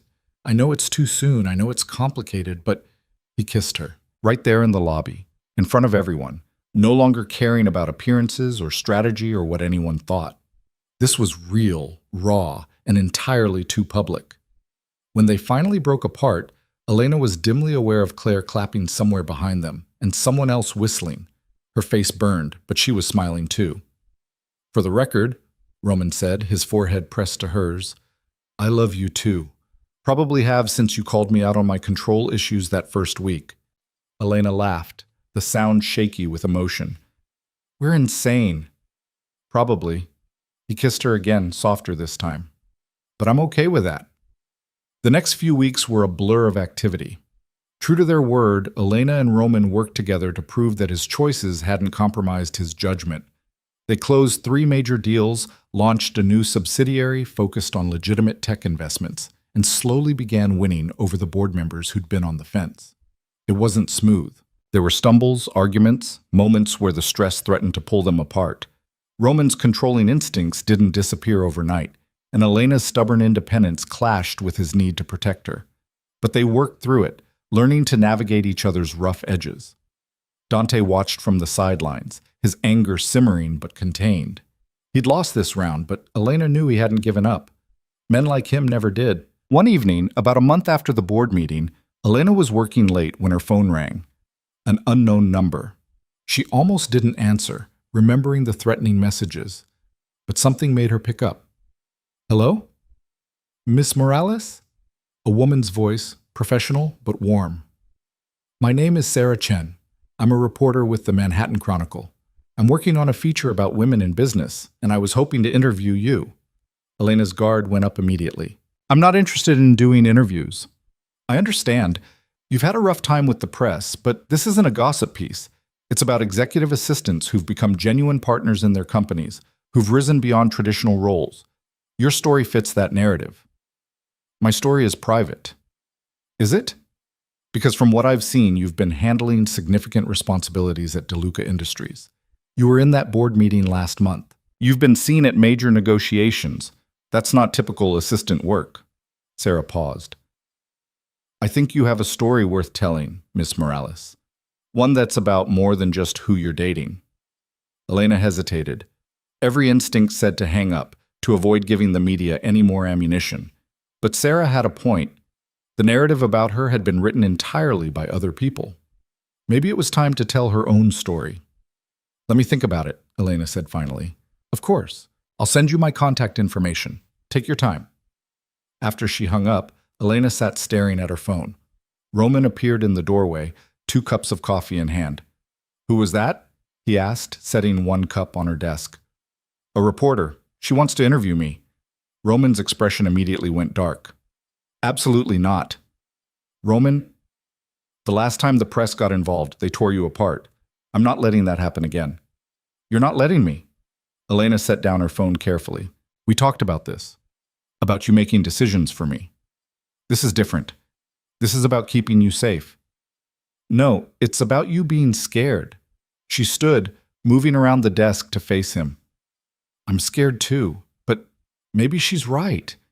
Maybe it's time I told my own story instead of letting everyone else tell it for me. Roman's jaw worked. And if they twist it, use it against us, then we deal with it, together. Elena took his hand. You said you wanted to build something different. That includes being honest, even when it's risky. He stared at her for a long moment, then sighed. You're going to do it anyway, aren't you? Probably. But I'd rather do it with your support. You have it. He pulled her close. You always have it, even when I'm being an overprotective idiot. I know. She kissed him softly. That's why I love you. The interview happened 2 weeks later at a quiet cafe far from DeLuca Industries and the usual Manhattan power spots. Sarah Chen turned out to be exactly what she'd sounded like on the phone, professional, thorough, and genuinely interested in Elena's perspective. They talked for 2 hours about Elena's background, her education, her journey from temp work to Roman's office, about what it was like to navigate a world that had never been designed for people like her, about the relationship and the scrutiny, and the way it felt to be judged by strangers who'd never met her. What would you say to young women who see your story and think the only way to succeed is to date the boss? Sarah asked. Elena thought carefully before answering. I'd say that's not what this is. Yes, I'm in a relationship with Roman, but I'm also good at my job. I've earned my position through work, not through who I'm sleeping with. And if people can't see that distinction, that's their problem, not mine. That's a strong stance. It has to be. Women are always questioned in ways men aren't. If a man dates someone from work, he's taking what he wants. If a woman does it, she's climbing the ladder. The double standard is exhausting. Elena leaned forward. I'm not going to apologize for falling in love or for being good at what I do. Both things can be true at the same time. The article ran 3 weeks later. The headline read, Elena Morales on love, power, and refusing to apologize. The response was immediate and divided. Some people praised her honesty, her refusal to play the victim or the gold digger. Others doubled down on their criticism, calling her calculated, manipulative, a feminist buzzword. Salad hiding the fact that she'd slept her way up. But something had shifted. The narrative wasn't entirely controlled by hostile voices anymore. Elena had claimed some of her story back. Roman read the article 3 times, then looked at her with something like awe. You're going to change this company whether my family likes it or not. That was always the plan, Elena said with a smile. You just didn't know it yet. That evening, they were having dinner at Roman's penthouse when his phone rang. He glanced at the screen and frowned. It's Lucia, he answered on speaker. Nona. Have you seen the article? Lucia's voice was unreadable. Yes. Good. Then you know your girl has more spine than half the men in this family. A pause. I'm hosting a charity gala next month. Major donors, political connections, the whole circus. I expect both of you to attend. And Elena, you'll need to give a speech. Elena's stomach dropped. A speech? About the DeLuca Foundation's new scholarship program for first-generation college students. You're going to be the face of it. Consider it your official debut as more than just Roman's girlfriend. Lucia, Roman began, but his grandmother cut him off. This isn't a request. She wants to prove she belongs? Fine. Let's see if she can handle the spotlight when it's aimed at her own merit, not just her relationship with you. The line went dead. Elena stared at the phone, her mind racing. This was a test, another one. But this time, it wasn't about surviving hostile dinners or media scrutiny. It was about proving she could stand on her own, even in Roman's world. You don't have to do this, Roman said quietly. Yes, I do. Elena's hands were shaking, but her voice was steady. She's right. If I'm going to be part of this family, part of this company, I need to be more than just the woman standing next to you. I need to be someone in my own right. You already are. To you. Maybe even to Lucia. But the rest of them? Elena shook her head. They still see me as an interloper, a phase. Time to change that. Roman pulled her into his arms, and Elena let herself lean into his strength for a moment. But even as she did, she was already thinking ahead, planning, preparing for the next test. Because Lucia was right about one thing. This family would keep testing her, over and over, in increasingly difficult ways. If she wanted to survive, if she wanted to thrive, she needed to be ready. The gala was a month away. 1 month to prove she was more than just the girl who'd caught Roman DeLuca's eye. 1 month to become someone no one could dismiss or discount. 1 month to show them all exactly who Elena Morales really was. The morning light filtered through Elena's curtains, painting the room in shades of gold and amber. She woke to find Roman already awake, propped on one elbow, watching her with an expression she couldn't quite read. How long have you been staring at me? She asked, her voice still rough with sleep. Not long, but the way he said it suggested otherwise. You talk in your sleep. Elena groaned, pulling the blanket over her face. What did I say? Something about spreadsheets and your mother's empanadas? He tugged the blanket down, smiling. Very profound. She swatted his arm but couldn't help smiling back.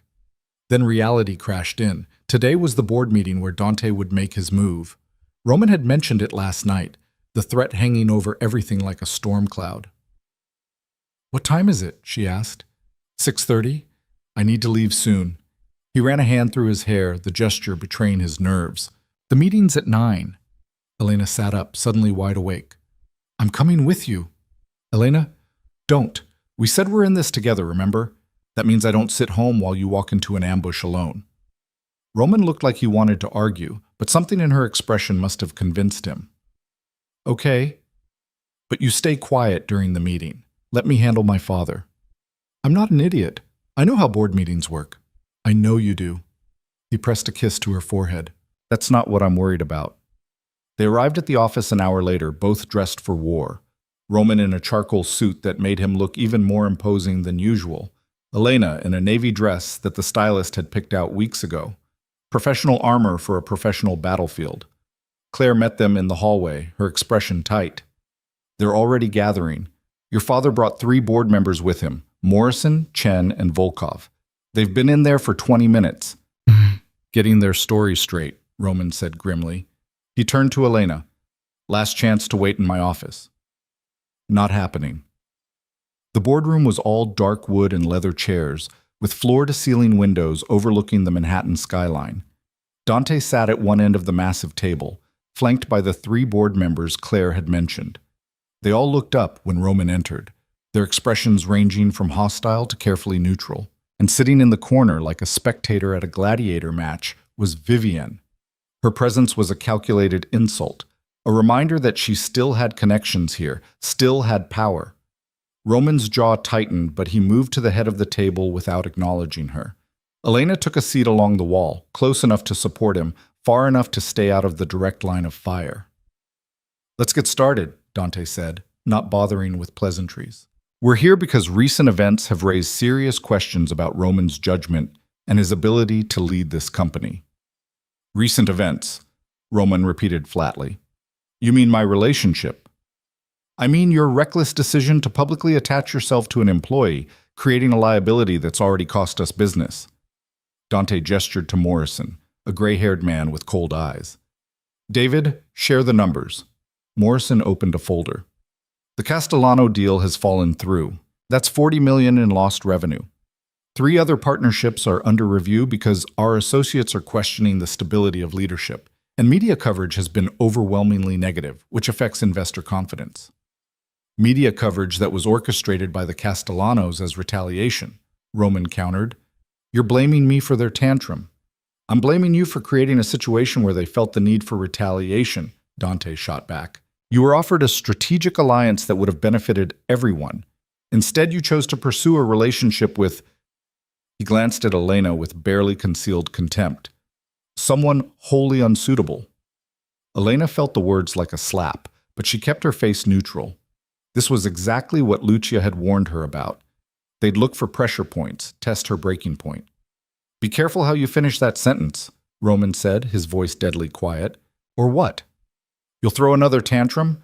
Make another impulsive decision that costs this company millions?" Dante leaned forward. "Face it, Roman, you're not ready to lead. You've proven that conclusively.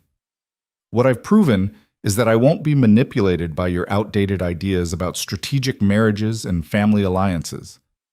Roman's hands were flat on the table, controlled but tense. The Castellano deal wasn't worth what they were asking. Not the money, not the concessions, and definitely not my personal life. "Your personal life affects all of us," Chen spoke up, his accent clipped and precise. "Whether you like it or not, you represent this company. Your choices reflect on our reputation. Then maybe you should be more concerned about the reputation we had before I took over," Roman said. "Underground dealings, money laundering, connections to people who solved problems with violence. That's the legacy I've been trying to clean up for 5 years. And it's working. Our legitimate businesses are thriving. We're expanding into new markets without breaking laws, and we're building something sustainable. But apparently that doesn't matter because I won't marry who you tell me to." The room fell silent. Elena saw something flicker across Morrison's face. Was it doubt? Dante's expression hardened. This isn't about one relationship. It's about a pattern of behavior that puts his interests above the company's. Then call for a vote, Roman said. Isn't that why we're here? You want me out, make it official. Roman, Volkov started, but Dante cut him off. Fine. I'm calling for a vote of no confidence. All in favor of removing Roman DeLuca from his position as CEO. Elena's heart hammered in her chest. This was it. Everything Roman had built, everything he'd worked for, coming down to this moment. Dante's hand went up immediately. Chen followed, his expression apologetic but firm. Morrison hesitated. His eyes moved from Dante to Roman, weighing something Elena couldn't see. David, Dante prompted. We discussed this. We discussed a lot of things. Morrison sat back in his chair, his gaze settling on Roman. But I'm not convinced this is the right move. Dante's face flushed. Excuse me? You heard me. Roman's made one unconventional personal choice. Meanwhile, under his leadership, this company has seen consistent growth, improved public image, and successful expansion into legitimate markets. Those are facts. Everything else is speculation about what might happen because we don't like who he's dating. It's more than that. Is it? Morrison's voice was calm but firm. Because from where I'm sitting, it looks like a power play disguised as concern for the company. And I didn't build my career by confusing the two. Volkov nodded slowly. I have to agree. Roman's personal life is his business. As long as he continues to deliver results, and he has, I don't see grounds for removal. Dante looked like he'd been struck. This is absurd. You're letting sentiment cloud your judgment. No, Morrison said. I'm letting results speak for themselves, and right now, they're speaking pretty clearly. The vote was called. 2 in favor of removal, Dante and Chen. 3 against, Morrison, Volkov, and the other board members who'd remained quiet, but now made their positions clear with raised hands. Roman had won. Barely, but he'd won. Dante stood abruptly, his chair scraping against the floor. This isn't over. Yes, it is. Roman's voice was steel. You made your play, and you lost. Now you have a choice. Accept it and continue working with me to build this company, or step down and let someone else take your position. The threat hung in the air. Dante stared at his son for a long moment, something ugly and defeated crossing his face. Then he turned and walked out, his footsteps echoing down the hallway. Chen and the others followed, leaving just Roman, Elena, and Vivian in the boardroom. Vivian stood, smoothing her skirt. Congratulations, you've won this round. There are no rounds, Vivian. There's just reality. And the reality is that this, he gestured between himself and Elena, isn't going away. We'll see. Her smile was sharp, dangerous. Your father might have failed today, but there are other ways to make someone's life difficult. Ways that don't require board votes or official channels. She started toward the door, but Elena stood, blocking her path. Stop, Elena said quietly. Vivian raised an eyebrow.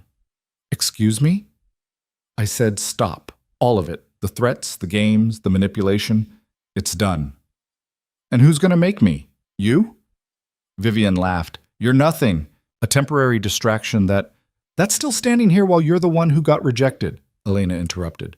You can tell yourself whatever story you need to sleep at night. But the truth is, Roman didn't choose you. He chose himself. And part of that choice was me. That must really hurt, knowing you did everything right according to your family's rules and still ended up alone. Something cracked in Vivian's expression, a flash of genuine hurt before the mask slammed back into place. You'll regret this. Maybe, but at least I'll regret something I chose, not something someone else decided for me. Elena stepped aside, clearing the path to the door. Now get out! Vivian left without another word, her heels clicking against the marble like gunshots. When the door closed behind her, Elena let out a shaky breath. Roman was at her side immediately, his hand on her back.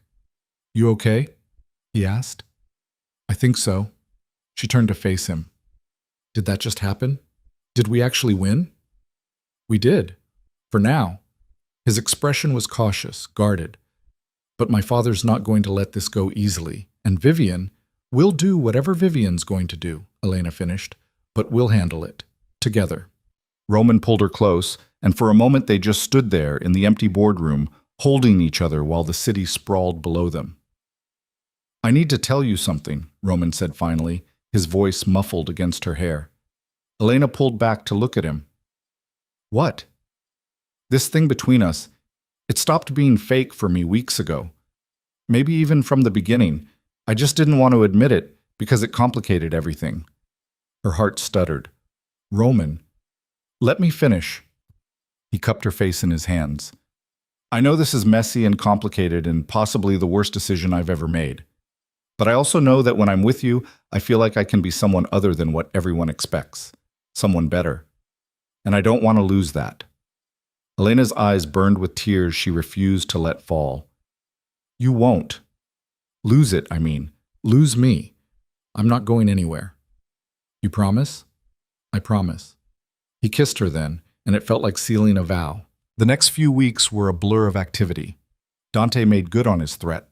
Not by trying to remove Roman again, but by making his life difficult in smaller, pettier ways. Meetings scheduled at inconvenient times, resources suddenly unavailable, connections that mysteriously dried up. It was death by 1,000 cuts, and Elena watched Roman weather it with a patience she hadn't known he possessed.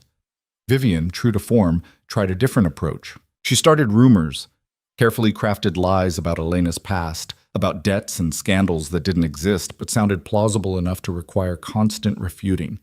It was exhausting, but Elena refused to back down. "She's desperate," Lucia said one evening. They'd started having weekly dinners, just the three of them, and Elena had grown to appreciate the older woman's brutal honesty. "Desperate people make mistakes. Just wait." The mistake came 2 months later. Vivian had been quietly meeting with several of the company's smaller investors, spreading concerns about Roman's leadership and hinting that a change might be necessary. She'd been careful, staying just inside the boundaries of plausible deniability, but she'd underestimated Morrison, who'd built his reputation on knowing everything that happened in Manhattan's business circles. When word got back to him about Vivian's whisper campaign, he didn't just tell Roman. He documented everything, gathered evidence, and handed it over with a simple message: "Time to end this." The evidence was damning. Emails, recorded conversations, testimony from investors who were uncomfortable with the pressure Vivian was applying. It painted a clear picture of someone trying to destabilize the company for personal reasons. Roman called a meeting, not with the board, but with the Castellano family directly. Elena insisted on coming, and this time Roman didn't argue. The Castellanos' office was in Midtown, all chrome and glass and aggressive modernity. Vivian's father, Marcus, met them in a conference room with Vivian at his side. Her confidence faltered when she saw what Roman carried, a folder thick with evidence. "We need to talk," Roman said, setting the folder on the table. Marcus glanced at it, then at his daughter. "About what?" "About the fact that your daughter has been actively working to undermine my company. Not because of business concerns, but because she's angry that I didn't marry her." Vivian went pale. "That's ridiculous." "Is it?" Roman opened the folder, spreading out documents. "Because I have emails where you explicitly tell investors that my leadership is unstable, recordings of phone calls where you suggest they pull their funding, and testimony from 3 separate sources that you threaten to leverage your family's connections to hurt the company if I didn't break up with Elena." Marcus's face darkened as he scanned the documents. "Vivian, what is this?" "He's lying. I have timestamps, recordings, and witnesses," Roman said flatly. "I'm not lying, and you know it." The silence that followed was suffocating. Marcus looked at his daughter with something Elena recognized from her own childhood, disappointment so profound it hurt worse than anger. "Get out," Marcus said quietly. "Daddy, I said get out." His voice rose. "You've embarrassed this family, jeopardized our business relationships, and acted like a spoiled child who didn't get her way. We're done here." Vivian looked at Roman, then at Elena, her expression crumbling. "This is all your fault, both of you." "No," Elena said firmly. "This is your fault. You had a choice. You could have accepted that Roman wasn't interested and moved on with your life. Instead, you decided to burn everything down. That's on you." Vivian fled the room, and they could hear her crying in the hallway. Elena almost felt sorry for her. Almost. Marcus rubbed his face. "I apologize for my daughter's behavior. It was unacceptable. Will this affect our business relationship? Roman asked carefully. It shouldn't. What Vivian did was personal, and she'll face consequences for it. But the Castellano family doesn't let personal matters interfere with good business. He extended his hand. We may not have the alliance my daughter wanted, but there's no reason we can't work together professionally. Roman shook his hand, and Elena felt something loosen in her chest. It was over. Finally, over. In the car on the way back, Roman was quiet. Elena took his hand. You okay? She asked. I keep thinking about what my father would have done in that situation. He would have destroyed her completely, made sure she never worked in this city again, maybe worse. He looked at Elena. But that's not who I want to be. You're not him, Elena said firmly. You proved that today. You held people accountable without being cruel. That's the difference. Is it enough? It's more than enough. That evening, they went to Elena's apartment. It had become their refuge, the place where they could drop the masks and just be. Elena made pasta while Roman opened wine, and they ate dinner on her couch like normal people who didn't have boardroom battles and family drama to navigate. I've been thinking, Roman said, setting down his fork, about what comes next. Elena's stomach tightened. What do you mean? I mean this arrangement we had, the 3-month deal, the contract. That's over, right? We're past that. Way past it. So I want to make this official, real, not a performance or a strategy, just us. Elena's heart swelled. I want that too. Even knowing what it means, the scrutiny, the pressure, the fact that my family will always be complicated. Even knowing all of that. She moved closer, taking his hand. But I have conditions. Roman smiled. Of course you do. I'm keeping my job, not as your assistant. I'll find something else in the company or somewhere else entirely. But I'm not going to be known as just your girlfriend. I need my own identity, my own career. Done. What else? We make decisions together. No more unilateral moves, no more protecting me from information you think I can't handle. Equal partners in everything. Agreed. And we get our own place. Not your apartment, not mine. Somewhere that's ours, that we build together. Roman was quiet for a moment. Then, move in with me. Or let me move in here, whichever you want. But I don't want to spend another night wondering when I'll see you next. Elena's breath caught. That's fast? We've been living in each other's pockets for 3 months. How much faster can we go? He cupped her face. I love you, Elena. I should have said it weeks ago, but I was too scared of what it meant. But I'm done being scared. I love you, and I want to build a life with you. Whatever that looks like. Tears spilled down Elena's cheeks before she could stop them. I love you too. Even when you're impossible and controlling and make decisions without asking. I'm working on that. I know. She kissed him, tasting salt and wine and the promise of something real. Okay. Okay? Okay, let's do this. Let's find a place together, figure out what comes next, build something real. Roman's smile was brighter than she'd ever seen it. Yeah? Yeah. They spent the rest of the night talking about the future, not in abstract terms, but in concrete plans, where they'd look for an apartment, what Elena would do career-wise, how Roman would continue transforming the company into something better than what he'd inherited. I want to start a foundation, Roman said at one point. They were lying on her couch, Elena tucked against his side, using some of the family's money for actual good, education programs, small business loans for people who can't get traditional financing, the kind of thing that helps people like you, smart, capable, just needing a break. Elena's chest tightened. That's a good idea. A really good idea. You could run it, if you wanted. You understand what it's like to need those opportunities better than anyone I know. I'll think about it, Elena said, but she was already imagining it, a chance to use everything she'd learned to help people who'd been where she'd been. It felt right. The next morning, Elena woke to her phone ringing. Her mother's number flashed on the screen. Mama? She answered, still groggy. Elena, mija, did you see the news? Elena's stomach dropped. What news? She put her mother on speaker while she pulled up her phone's browser. Roman stirred beside her, instantly alert. The headline made her breath catch. DeLuca Air announces major philanthropy initiative and officially confirms relationship. Below it was a statement from Roman, released early that morning. Elena read it twice, her heart pounding.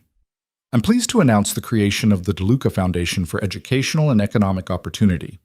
This foundation will focus on providing resources to talented individuals who face systemic barriers to success. The foundation will be directed by Elena Morales, whose own experiences and insights will guide our mission to create real, lasting change. Additionally, I want to address the speculation about my personal life. Elena is not my assistant, not a distraction, and not a temporary arrangement. She is my partner in every sense of the word. Her integrity, intelligence, and strength have not only changed my life, but have inspired a new direction for my family's legacy. To those who questioned her character or motivations, you were wrong.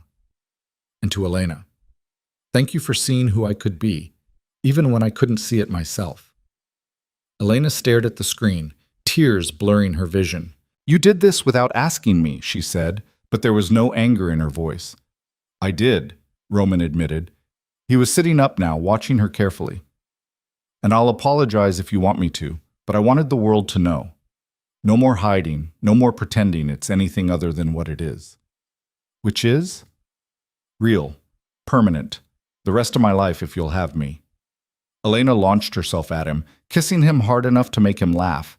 When she pulled back, she was grinning through tears. You're impossible, she said. Is that a yes to running the foundation? It's a yes to everything.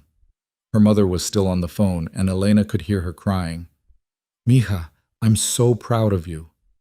Mama, no, let me say this. You took a chance, and look where it brought you. Not just this man, not just this money, but the chance to help other people the way you wished someone had helped us. Elena's throat tightened. I love you, Mama. I love you too, Mija. Now go. You have work to do. The next few months were a whirlwind.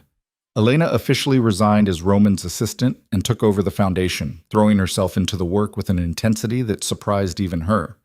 She hired staff, established programs, and started reaching out to schools and community organizations. The response was overwhelming. People who'd faced the same struggles she had, poverty, lack of access, systemic barriers, now had a place to turn. Scholarships were awarded, small businesses were funded, and slowly but surely the foundation became exactly what Roman had envisioned, a way to use the family's resources for genuine good. Dante never apologized, but he stopped actively interfering. Lucia told Elena privately that he'd been forced to accept that Roman wasn't going to bend, and that fighting a battle he'd already lost was pointless. He's a stubborn old man, Lucia said, but he's not stupid. He knows when to retreat. Elena and Roman found an apartment in Brooklyn. Not the obvious choice for a DeLuca, but exactly what they wanted. It had exposed brick and big windows and enough space for both of them to work from home when needed. Elena insisted on paying half the rent, using money she'd saved from her increased salary, and Roman didn't argue. They fought sometimes, about money, about boundaries, about Roman's tendency to make plans without consulting her. But they worked through it, learning each other's edges and soft spots, figuring out how to build something together. 6 months after the board meeting, they hosted a celebration for the foundation's first major milestone, 25 students receiving full scholarships, 15 small businesses receiving startup funding, and partnerships with 12 community organizations across the city. The event was held at a hotel in Manhattan, elegant but not ostentatious. Elena's mother came, wearing a dress Elena had bought her and crying every 5 minutes from pride. Lucia came too, surveying the room with her sharp eyes and giving Elena a rare nod of approval. You've done well, the older woman said. Both of you. Thank you, Elena said. That means more than you know. I know exactly what it means. Lucia's expression softened slightly. Roman is a better man because of you. Don't let him forget that. I won't. Later that evening, after the speeches and celebrations, Elena found Roman on the balcony overlooking the city. He was alone, his tie loosened and his jacket discarded, looking out at the lights of Manhattan. Hey, she said, coming to stand beside him. Hey yourself. He pulled her close, his arm around her waist. Hell of a night. Hell of a 6 months. Yeah. He was quiet for a moment. Do you ever regret it? That day in my office when I pulled you into all this? Elena thought about it, really thought about it. The fear, the chaos, the media scrutiny, the threats, but also the growth, the love, the chance to build something meaningful. No, she said finally. I don't regret it. Do you? Not for a second. He turned to face her fully. I had a whole speech planned for tonight, something eloquent about what you mean to me, what we've built together. But standing here looking at you, all I can think is that you saved me. I didn't, you did. From becoming exactly what my family expected. From choosing power over people, control over connection. You gave me a reason to be better, and then you gave me the tools to actually do it. He reached into his pocket and pulled out a small velvet box. Elena's breath caught. This isn't how I planned this, Roman said, his voice unsteady. I was going to wait, pick the perfect moment, make it romantic. But I realized something tonight. Every moment with you is the right moment. He opened the box, revealing a ring that was beautiful but not ostentatious, elegant, simple, exactly her style. Elena Morales, will you marry me? Not for strategy, not for appearances, but because I love you and I want to spend the rest of my life building something real with you? Elena's vision blurred with tears. Yes, 1,000 times yes. He slipped the ring on her finger, and she kissed him while the city glittered below them, a witness to a promise that had started as a lie and become the truest thing in both their lives. When they pulled apart, both of them were crying. Real tears, messy and honest and human. We're going to have to tell your family, Elena said, laughing through tears. Let them find out on page 6, Roman said. I'm done caring what they think. But of course they told them properly. Lucia first, who smiled and said she'd been expecting this for months. Then Roman's siblings, who were surprised but genuinely happy. Even Dante, approached carefully at a family dinner, managed a stiff congratulation that might have been sincere. The wedding was 6 months later, small and intimate. Elena wore a dress she'd picked out herself. Simple, elegant, nothing like what Vivian would have chosen. Roman cried when she walked down the aisle, and Elena cried when he said his vows. And both of them laughed at the absurdity of it all. They'd started with a desperate kiss and a necessary lie. Now they were standing in front of the people who mattered, making promises they intended to keep. After the ceremony, as they danced their first dance as husband and wife, Elena leaned close to Roman and whispered, "Thank you." For what? For grabbing me that day. For making the worst decision of your life. He laughed, pulling her closer. Best decision of my life. That too. And it was. Against all odds, against every expectation, they'd taken something fake and made it real. They'd survived family politics and media scrutiny and their own fears and insecurities. They'd built something together, a foundation, a life, a love that was messy and complicated and entirely their own. Years later, when people asked how they met, Elena and Roman would share a look and smile. It's a long story, Elena would say. Started with a lie, Roman would add. Ended with the truth, Elena would finish. And that truth was this. Sometimes the most beautiful things grow from the most chaotic beginnings. Sometimes what looks like a mistake is actually fate disguised as chaos. Sometimes choosing yourself and choosing love is the bravest thing you can do. Elena had walked into that office expecting a job. She'd gotten an empire instead. Not one built on money or power or fear, but on something more valuable. Partnership, respect, and the kind of love that transforms everything it touches. The fake relationship that was supposed to last 3 months had become a lifetime. The lie had become their truth. And the dangerous kiss that started it all had become the foundation of something unbreakable. In the end, that was the real story. Not about a mafia boss and his assistant, but about two imperfect people who chose each other every day, even when it was hard, even when it was messy, even when the whole world said it wouldn't work. They proved everyone wrong. Together.